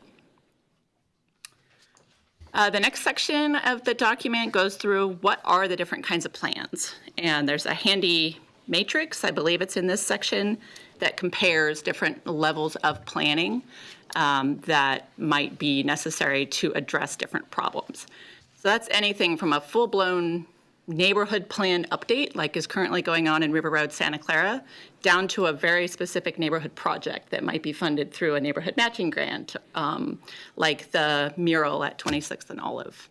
So a big, vast range of things that neighborhoods might be interested in doing. and kind of a description of the different approaches and what it would take to staff and devote organizational capacity at the community level to each of those kinds of efforts. The next section goes into readiness, and this was a big topic of conversation amongst our staffs. HRNI does a lot of capacity building and readiness helping. So the two sections 4 and 5 go together. The capacity building, I believe, is where we talk about the tool that you all have developed. And if you have questions about that, Rainey can answer them. But they've developed a handy kind of checklist for neighborhood organizations to walk themselves through their capacity and different areas, questions to ask themselves about their readiness to do certain projects. Then there's a section on process, and basically what do you do if you want to have a neighborhood plan? How does that get onto the neighborhood, the work plan that you all just looked at? How did those projects get on there? River Road's on there, university area neighborhoods are on there from council direction, as well as Bethel and EWEB, downtown Riverfront. So those have been through a process to end up on Planning Division's work program and have staff resources allocated to them. That section explains that. And then the last piece is steps that a neighborhood group can take kind of from here. It's a pretty short section. And that's it. There are some attachments also to the guidelines, and we attach the whole thing to your packets. You could peruse them at your leisure. The whole thing is online, as well as all of the feedback that we've collected to date through a survey. Some of the attachments I will just point out are flow diagrams and kind of timelines of the steps in a neighborhood planning process. We borrowed the diagram from the current project in River Road, Santa Clara, as an example of the full-blown neighborhood planning process and what's involved in that. So the last couple things here, under process, this just gives you a sense of how long we've been working on this, about a year or so, give or take, and that we published the first draft in the spring and did a SurveyMonkey survey and sent that out to Neighborhood Leaders Council, which has about 30 people on that list. Neighborhood board members, much bigger list, about 170 people, and then the Envision Eugene Interested Parties list, which has over 1,200 people on it. It's still fairly targeted, people who might care about neighborhood planning, and we've gotten 44 survey responses. So not a ton, but it's reaching some of the people who care about this, which is good. What we'd like to do is to continue reviewing the public comments that we've gotten to date, solicit comments from all of you, and then continue to get feedback from community members, including those involved in active neighborhood planning projects like River Road, and also the ones that are slated to begin soon, because this is really intended to help them. So university area neighborhoods, South Willamette eventually, although the next phase is capacity building, and Bethel. We really want to make sure that those folks are aware of this document and that it's intended to help with their future processes. So that'll be some of the folks that we're specifically targeting to take the survey and following up with to really understand where it's kind of helping and where it's not helping. And that's the last thing I have. After we get more input, we anticipate revising the draft and bringing you a second version, but this is not a document that's intended to be adopted. It's guidance to staff and to neighborhood associations and community organizations to clarify process questions and next steps. So we don't have a deadline. We will want to share our work with council. It's in response to some of their direction, and we don't have that scheduled yet.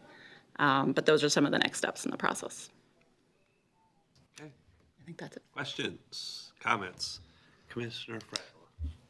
So you mentioned that you are going to be doing more outreach to some of the neighborhoods that have upcoming planning processes. How are you going to do that? Mm-hmm. Well, a phone call and meetings are the most obvious ways. I'm looking at Rainey because I know that she and Eric already have some meetings on the books with university area neighborhood board members coming up real soon. So personal contact is usually the best way. So you'll be visiting neighborhood association meetings and. Right, or they might be separate meetings. Yeah. Okay. Do you think you'll be doing any type of focus groups with community members who might be interested? I know with the River Road Santa Clara stuff, you did a lot of that kind of stuff, so I'm curious if you think you might do anything like that. Yeah, definitely as part of a future planning process, the table is wide open, and really our hope is to design the process with the neighborhoods involved and community members involved. So that's definitely on the table. The focus groups for River Road Santa Clara listening sessions were a part of a pretty extensive capacity building phase prior to launching their plan. And so, yeah, we are definitely anticipating periods of capacity building with each of those upcoming planning areas. But was your question more about the guidelines specifically? Yeah, about the guidelines specifically. It's a good idea. We hadn't considered that structure. Yeah. What do you guys think? I think anything's on the table in terms of how we could best be responsive to community feedback and to, at this point, what we've done is sent out a link, and we recognize that that's not always the best way to get feedback from people. And we had a conversation about that earlier today, about what kind of additional follow-up we might need to do. Just to jump in here, if commissioners have any suggestions or thoughts about kinds of outreach or getting input that you think would help, throw them out there. I'd love to hear it. Mr. Baker.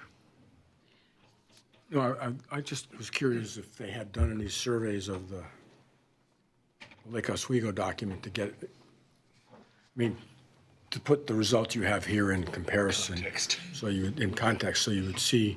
Sure. If they had a different response or the same sort of, I have a couple of other questions too, but. I don't know the answer to that, but I can follow up. Might be worth it.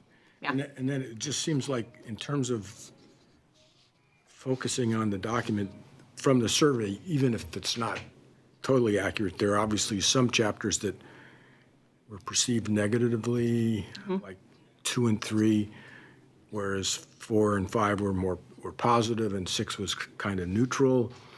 Might make sense to use the ones that there were problems with as the target of your focus groups, really drill down to see if you can get these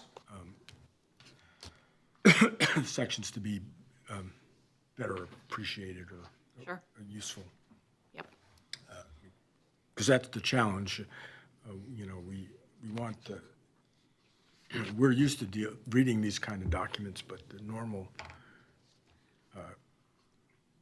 public citizen may or may not be at that same level of experience. So. Yeah, good point. Commissioner Taylor.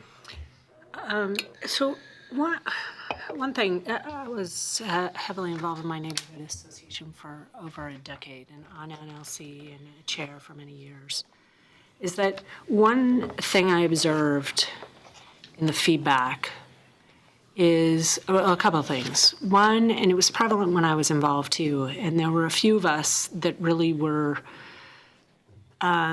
championing trying to create collaboration and build trust.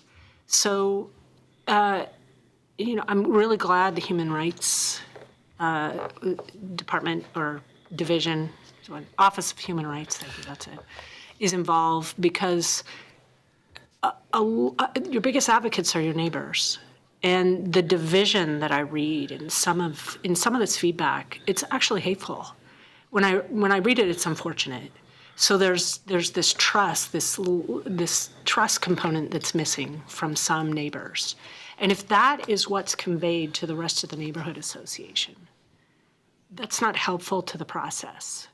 So what I think is this is a comprehensive community process, and the more it's understood that it's not, the planning staff are also community members. They do have a level of expertise. They have a role, just like the city council has a role.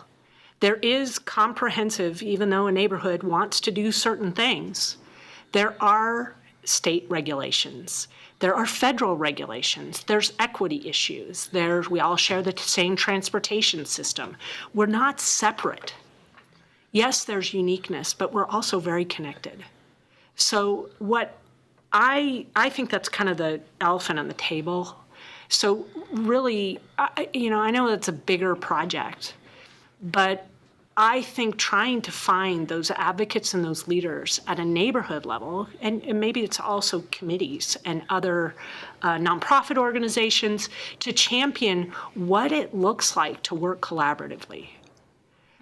Because there are so many neighbors that are not represented in these comments. So when I moved into a neighborhood leader position, we had a board that there was a personality that, and it's used in this language, a bully. So we had a transition that was done quite respectfully, and there was more involvement. Neighborhoods also have their own impediments, and I'm not sure there's a complete awareness of that, at least in some of this feedback. So what are we going to do as a community to kind of break down that? Because in order for this to be effective, because these are awesome tools. I'm on the Neighborhood Matching Grants Committee. It's an awesome program. So they do a lot of that outreach to kind of get to neighbors that aren't involved. We have to do that, and we need to have that help. It's not all about staff doing the right thing, and staff isn't outreaching good enough. It's also the neighbors. We each individually I felt that responsibility as a neighborhood leader. I felt like I held that responsibility. And I had to put aside my own bias even, because I'm representing the whole neighborhood. And what does it mean? Who are my neighbors? They're very diverse. So anyways, that's my soapbox. So that would be my recommendation, is somehow, how can we outreach, use neighborhood, the 101 planning? That was actually something we started in our decade. It's like education. There's some lack of education in this, just at a neighborhood leader level. There was when I was there, just not understanding. So then passing information on that was actually misinformation, passing it on to the entire neighborhood at meetings. So I think the more we can get good information, collaboration, understanding the context, having tools, having crucial conversations that are respectful, inclusive, and it doesn't just mean staffs, the us and them, and staff and the rest of the neighbors. So. Me next. Sure.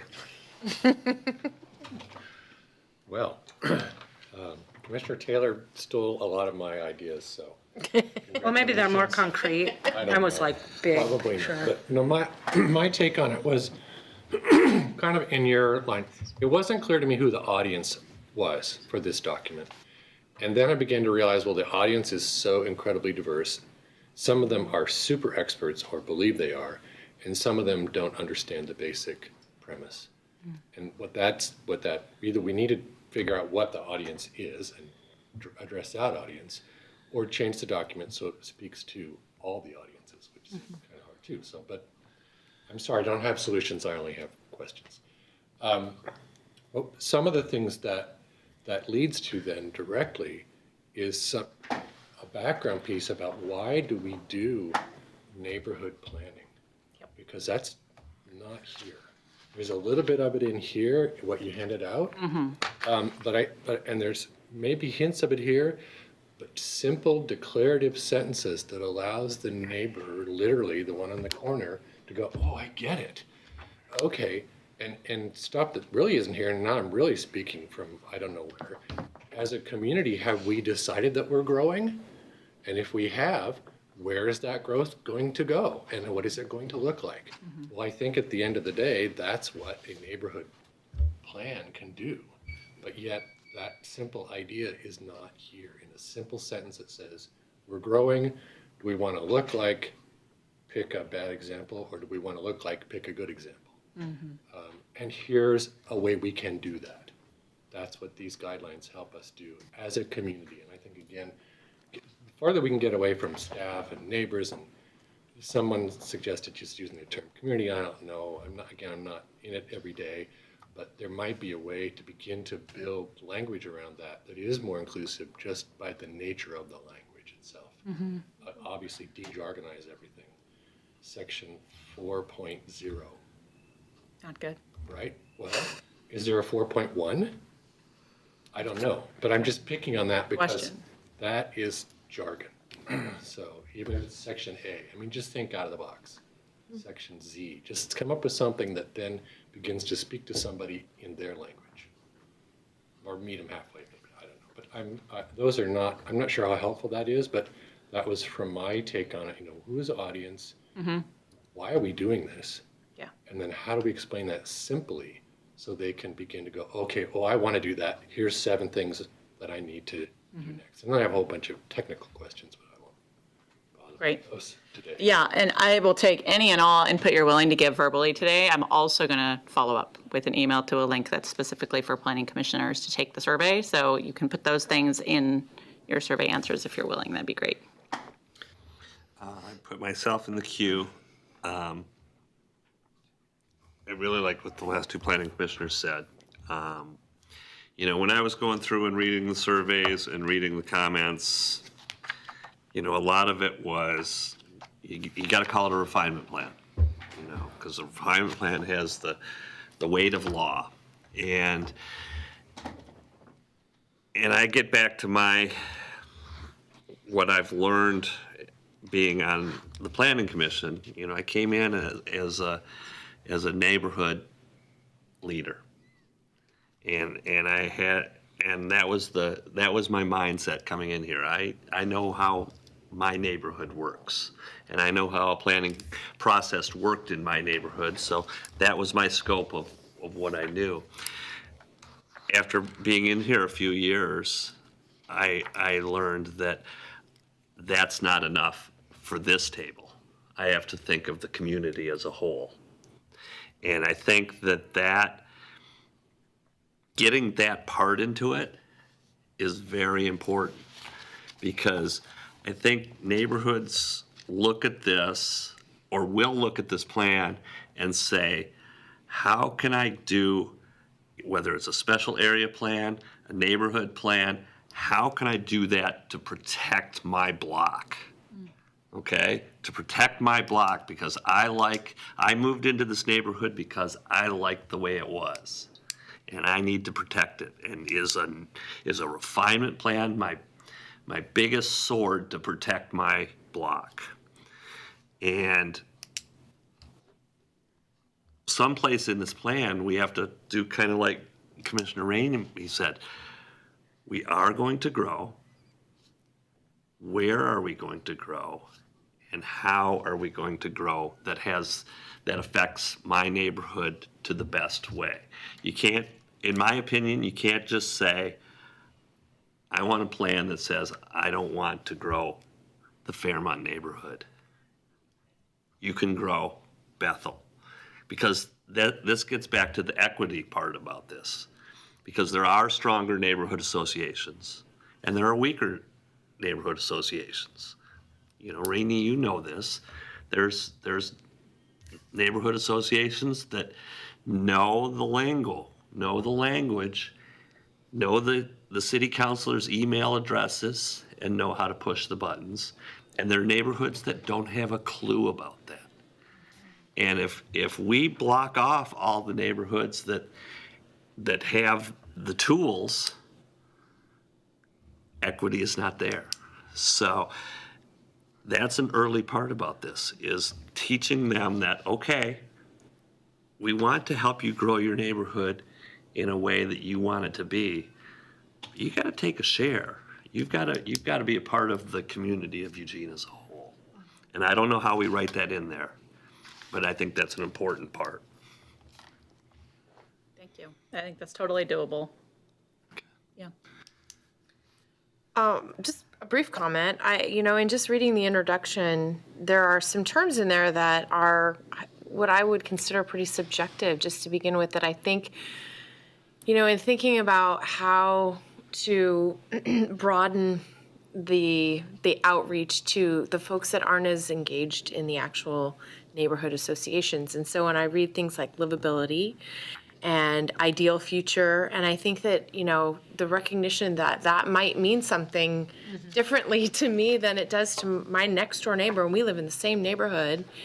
And I think that, I mean, I see a lot of tension around those types of issues, and that fundamental, it's kind of a polarizing, you know, I mean, I think the concept can be very polarizing to have a neighborhood decide this is what we're going to be about, and it's the folks that show up that make the rules, and that's kind of the way it is. But when you have folks that aren't engaged and don't know how to engage and are completely unaware that these you know, sanctioned entities even exist, you know, wanting to kind of find a way to be more inclusive and let those voices, if you know, if they're willing to, you know, you can't force somebody to participate in a process, but I think that you know, I think that would be something that I just see and observe in interactions with different community members and people in my professional work, that I think those are very subjective types of things when you think about. So, yeah. Commissioner Randall? Yeah, I've been pondering the comments, and I think for me, I mean, just reading through the survey comments, and I was glad, Terry, that you pointed out that it was a somewhat smaller targeted audience in that, but still even the interested parties were 1,200 people that it went to, and we got 44 responses. And that's concerning, just because that's a very small percentage. And I guess my question is, not so much how do we get people in our community to engage, but how do we get them to want to engage? And it seems like they want to engage when something's going to affect their neighborhood directly and they come out in force to oppose it. And that's the negative aspect of it. And how do we get that flipped around to wanting to engage in a positive way of how to make not only the individual neighborhoods, which will each have their own flavor. I mean, the Whit's different than JWN, is different than Bethel, you know, is different than Fairmount, and all of that. And so each neighborhood can have its own flavor, but we're still a community as a whole, and we're a city, and we need to be thinking about that wholeness of our community, because it's that diversity in our neighborhoods that I think makes us a great community. And I guess those are probably the two things that I'm struggling with, and I'm kind of like Commissioner Ramey. I have questions, but I don't have answers on how to get there. Yeah. But we seem to have some polarization in some of the comments, and how do we get that turned around to wanting to engage in a positive way, whether it's the trust issue that's been mentioned by Commissioner Taylor, that, you know, real or not is there, and how do we get that turned around? And I don't know that I have an answer for that. I think something that comes to mind is that River Road meeting at North Eugene High School, where there were, 300 or 400 people there? 400. Yeah. How did we do that? And then 300 at the two meetings in. Yeah. And is that just unique to River Road that they want to be engaged? But how did we get there? Because I think that's really a key, and each aspect is going to be different. You may not get that same turnout from a different neighborhood because of the flavor of that neighborhood. But how do we pull that forward in a way that can really get people to want to engage and want to engage positively? And I guess that's my desire. Again, I don't really have any answers, but. It's a great question, and I will piggyback on your River Road comment just for a second to say we have a lot to learn from watching that unfold. I've been so happily surprised. I mean, they're really impressive numbers, and the feedback, Audrey's still here, the feedback that we've been getting on the workshops themselves has been generally positive as well. Is that fair to say? Yeah, our last workshop, we pretty much used only neighbors as facilitators, and we had a lot of really positive feedback on that, and they also led the whole outreach for it. It is unique. I mean, there's been a decade plus of capacity building and hard work on a part of the neighborhood leaders in both organizations to set the stage for success, but it is paying off big time. Not every, like you just said, not every area will warrant that big or extensive of a process or is that big geographically. So there will be differences, but we have a lot to learn, and it's one of the reasons I'd like to get more feedback from those involved in that process as well as ones that are upcoming, so that we can just continue to improve.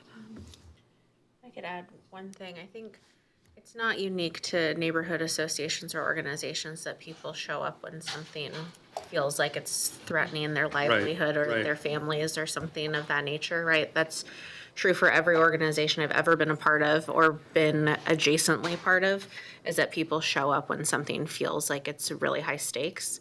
And I think we talk often about what our role is in creating enough education in the community that people understand what proactive work can mean for them and what the value in engaging in it early actually looks like. But we're talking about folks who like are trying to get their kids to bed and put food on their table and, you know, all kinds of different priorities that people hold on any given day.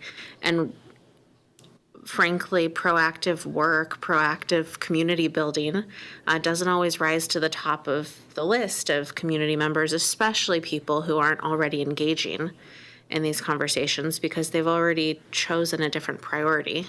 And so, you know, I think we are really interested in trying to solve that problem, and it feels like a really big question to answer.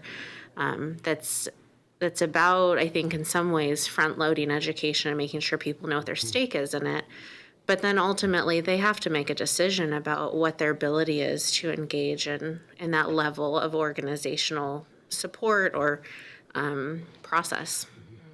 Well, and I think even what we've seen here, we've tried to move some of our meetings to the evening like this to see if we can get more engagement, because not everyone can come during a lunch hour on a Monday. And again, not everyone can come at 5:30 on a Tuesday, as evidenced by the audience tonight. But I guess, you know, that aspect, I see also, you know, what you're saying in our voting history as a nation where, or even a community, where it seems like you get a higher voter turnout when there's a controversial ballot measure or something on the ballot that is, you know, people feel is really important or can really be, you know, really stirs them up. Yep. And so you get a higher voter turnout. And so I think part of it is maybe endemic to just the way we are as a culture, unfortunately.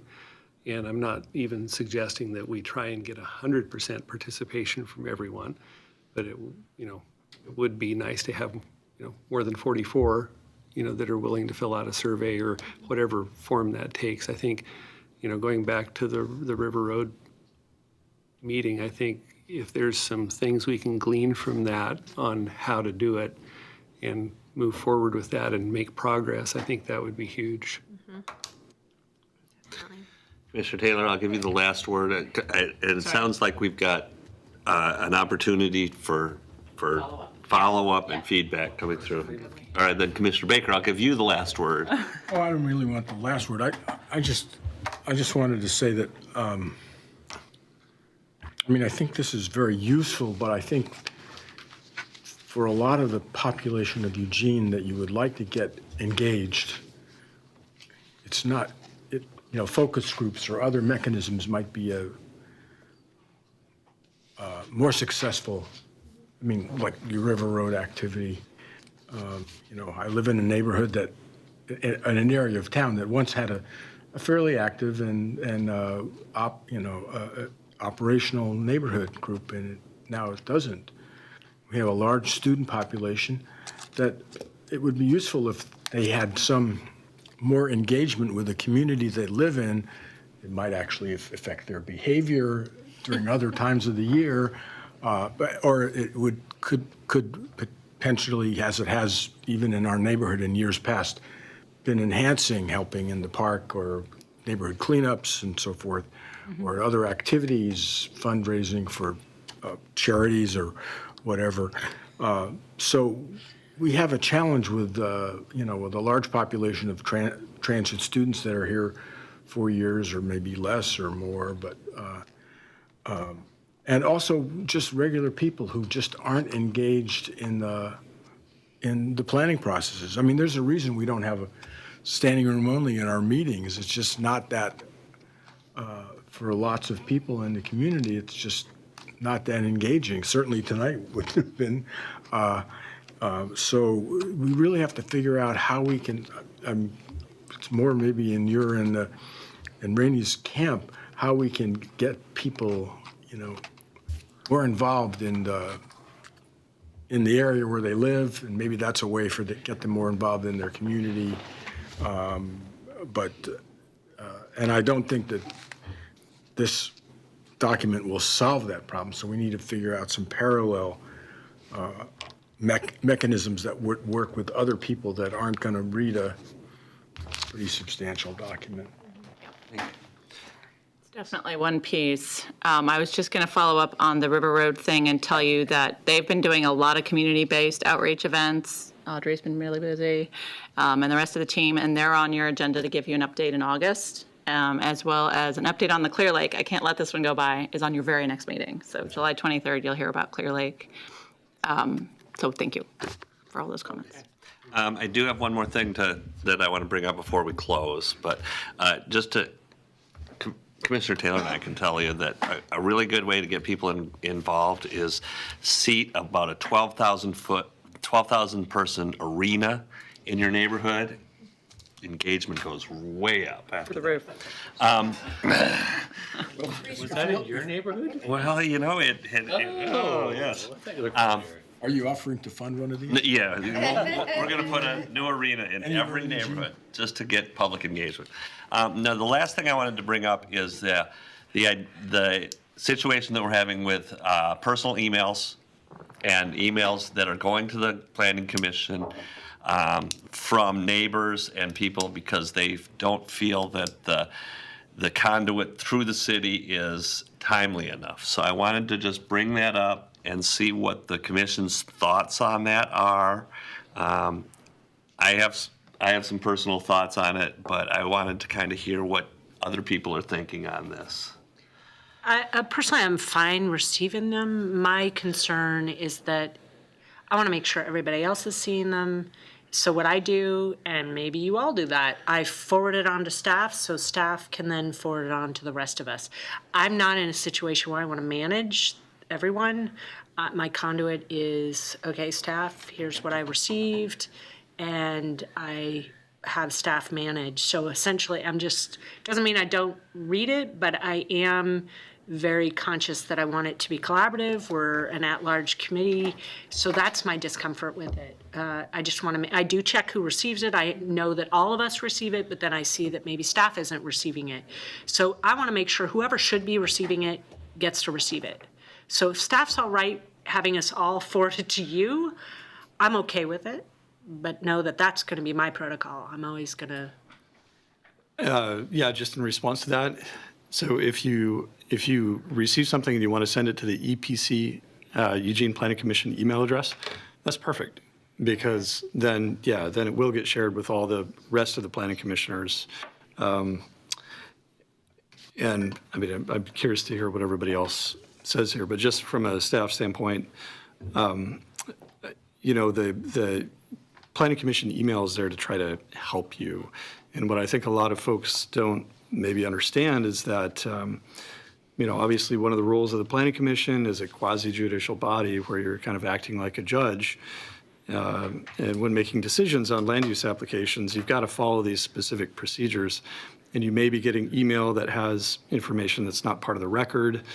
It may be considered ex parte communication in some cases.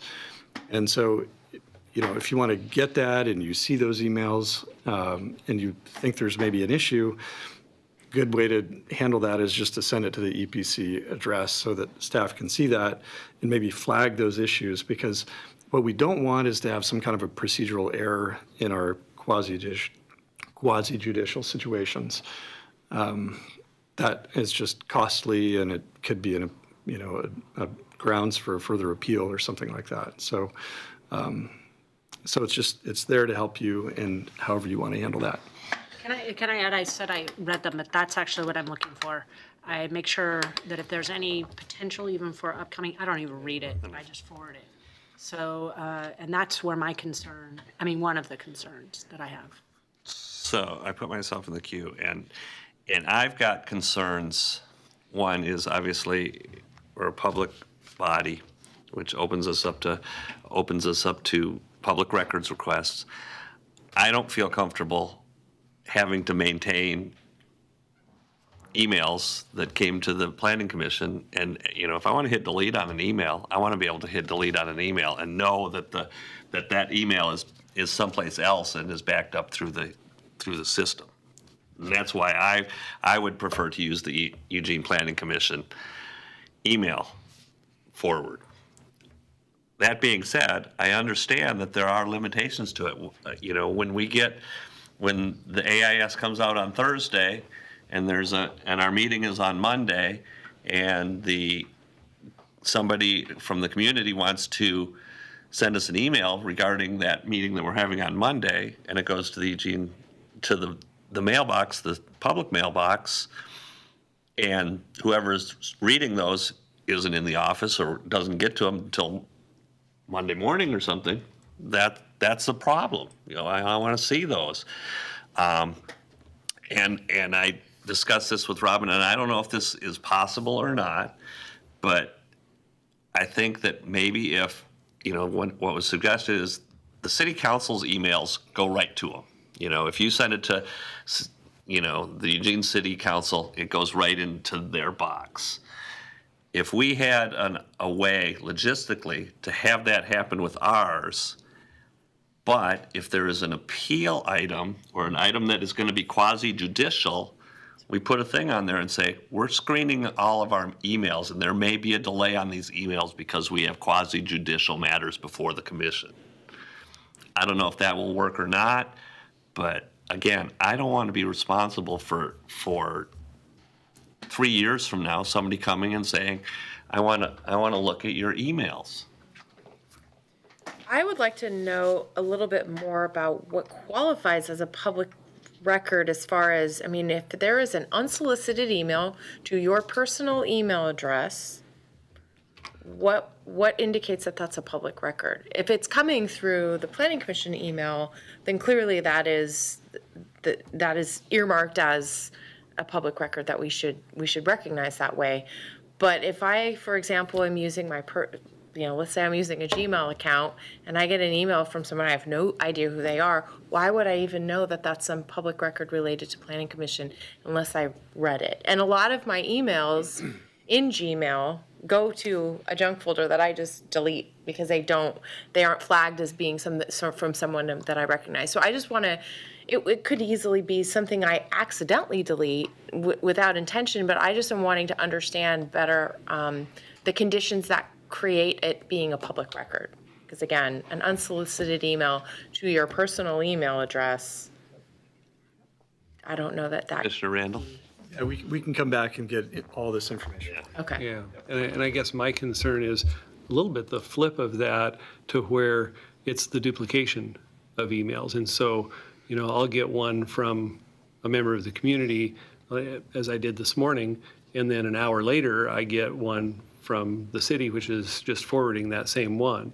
And so, is that, my concern is that I'm going to miss something because I think, oh, that's the same email, and I just move on thinking it's a duplicate, but maybe there's one that isn't a duplicate, and I'm going to miss that, or I'm going to delete that by mistake. And I guess I have that concern too. So I think part of it gets back to having one funnel for that.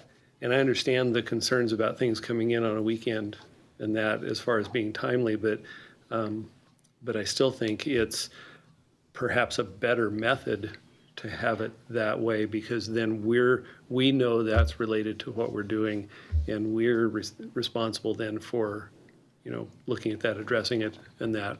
Whereas if it's unsolicited to us, we may not know. I go through and I read the Register Guard, and if I see a headline that looks halfway suspicious, I'm thinking, okay, maybe I better not read that because it may come before us, So I only read about half the Register Guard anymore. So, I guess those are some things that are my concerns, is that there would be duplication that we would somehow miss in the duplication, so. Commissioner Well, this is one of my areas of expertise, so I'll speak from a technical standpoint. If you really want to separate your email, you just should get a separate email account to handle your planning commission email. That's the safest thing you could do, because people will get your private emails eventually anyway, so you might as well give them an email that they can get to you directly if that's what they're going to do, because they'll get your email address somehow anyways, and they won't go through the EPC. That's what happens to us already. So, now I don't really do that. I do have another email account that I keep for other things, but I really think that in the long run, that would be the way to go. If people are concerned, get a different Gmail account, use it solely for planning commission, or any of these public boards that you're on where you're appointed and have to fill out the state forms, because that way you're protected. You've got the email, it's separate, it's not mixed with your other email.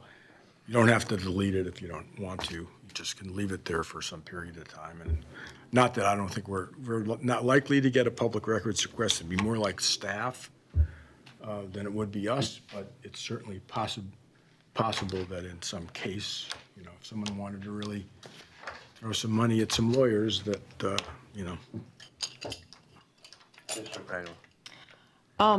So, yeah, I think it's important we figure out all this systematic technical stuff, but I personally had some concerns with the tone and language in a couple of the emails, and I wasn't sure how to handle that. I know from personal experience with the 4J school board that you're not allowed to make personal attacks in public meetings or in emails to the school board representatives about staff, right? There are guidelines. And so what would be really helpful to me is to understand what is the city of Eugene's guidelines in this area. I personally really want to be accessible to community members. I really want to hear what they're thinking. I want to hear what they're passionate about. But I also feel really strongly about that dialogue being respectful of everybody. And it might be helpful to me to have some language that I could respond to some of these situations. So I'm looking for guidance about what the city policy is at a certain level, because that was a concern for me. Mr. Taylor. I just want to reiterate, Robin, you had mentioned this. I tend to probably err on the side of extreme caution, just making sure that I'm making sure that it's going to you before I really read it, that it's been vetted because of the quasi-judicial process. And what happens, I think because I actually feel the same way that you do, Commissioner Fragola, is that I would like to be responsive, yet the respectful piece is important to me. So boundaries and guidelines. And then is there some way to create a process that, because I also don't want there to be this sense that I'm receiving something and that oh, she received it, so she must be, there's a conflict of interest, or so I am super protective of not even being perceived as a potential bias or conflict of interest. So when I'm receiving things that haven't been vetted to make sure it's not quasi-judicial, I'm uncomfortable with that. So I think there's reasons that are more complicated to have a procedure. Respectful communication, actually, I think is a bigger discussion that's great to bring up. So I don't know, because there is this very valid concern by neighbors especially in a legislative process, that they want to be heard prior to 2 days before a meeting, and there isn't a venue to do that. So I don't have answers. I don't know if there's ways that we could just set up some clear boundaries and stick with them. I think that, to me, it feels the most comfortable, whatever those are. Commissioner Baker. Well, I was going to add too, I generally don't respond to the emails. If I find, if I know it's not in the area that it's in front of us that's quasi judicial, and I'll read it, I would generally forward it on, or make sure that the email also was forwarded on from the address information to the planning department and let them respond, rather than having me and Kirsten and all of us respond separately. I just think that's a better, unfortunately, that's the way I've been handling it in the past, and but I think that in a way makes sense to, we leave the response to some party that will say, thank you for, providing this information, they're used to doing that, and we don't have to worry about dealing with the respect issues or. I think that one of the reasons that we're receiving them is the implication that we're not getting communications. So I struggle with the policy of just not responding and implying that we're not getting them anyway. It's like, that's why they're being forwarded directly to us, is because I think that the assumption is that staff's not sending us what we need to be seeing, and so therefore we're going to just go ahead and do it directly. But if we establish a policy that we're not going to be looking at those, we're just going to be forwarding those on. I mean, the senders would assume that their technique isn't actually changing anything. It's still going to go through system because we're just forwarding them on. So I don't know if that's something that we would want to collectively just decide. If it doesn't come from the email, that we just need to forward it on, and maybe that would yeah, I don't know, maybe it would stop, because we wouldn't be getting it otherwise anyway. Yeah. So. And for me, I haven't changed my email and put up another one, because to me that is implying, yes, this is the way I want to receive correspondence. And that's why we're bringing it up here, because, if that's the collective way, I don't have a problem doing that. But up until this point, they say, these are the email says, these are the emails that we're sending out to all of the neighborhood leaders to contact you people. And if it's not the right one, respond with the right one. And some of the commissioners have done that, set up a Gmail and done that. I haven't done that yet for that specific reason that I don't know if that's the process that we want to go through. So I think that you've gotten some feedback here. I don't know where we're going with this. I don't think we're going to resolve it tonight. Has this been helpful? Yeah, this has been very helpful. I agree that it would be ideal to have a system that we can apply consistently to everyone in the community, and everybody knows why and how it works and all that, and maybe lay some of the fears to rest, like you'd mentioned, Commissioner Edwards. So maybe what we'll do is circle back around and follow up on this, but we can do a little bit of, we can have a conversation. We can also let Lauren Summers know, and maybe follow up with you all in an email about some of the questions you've raised about what does constitute public record, what do I have to keep. I think it's everything. Everything that's related to your business as planning commissioners, you do have to keep by law. But we can confirm all that. I know, how would you know exactly? Yep. But this is a very helpful discussion. So systems.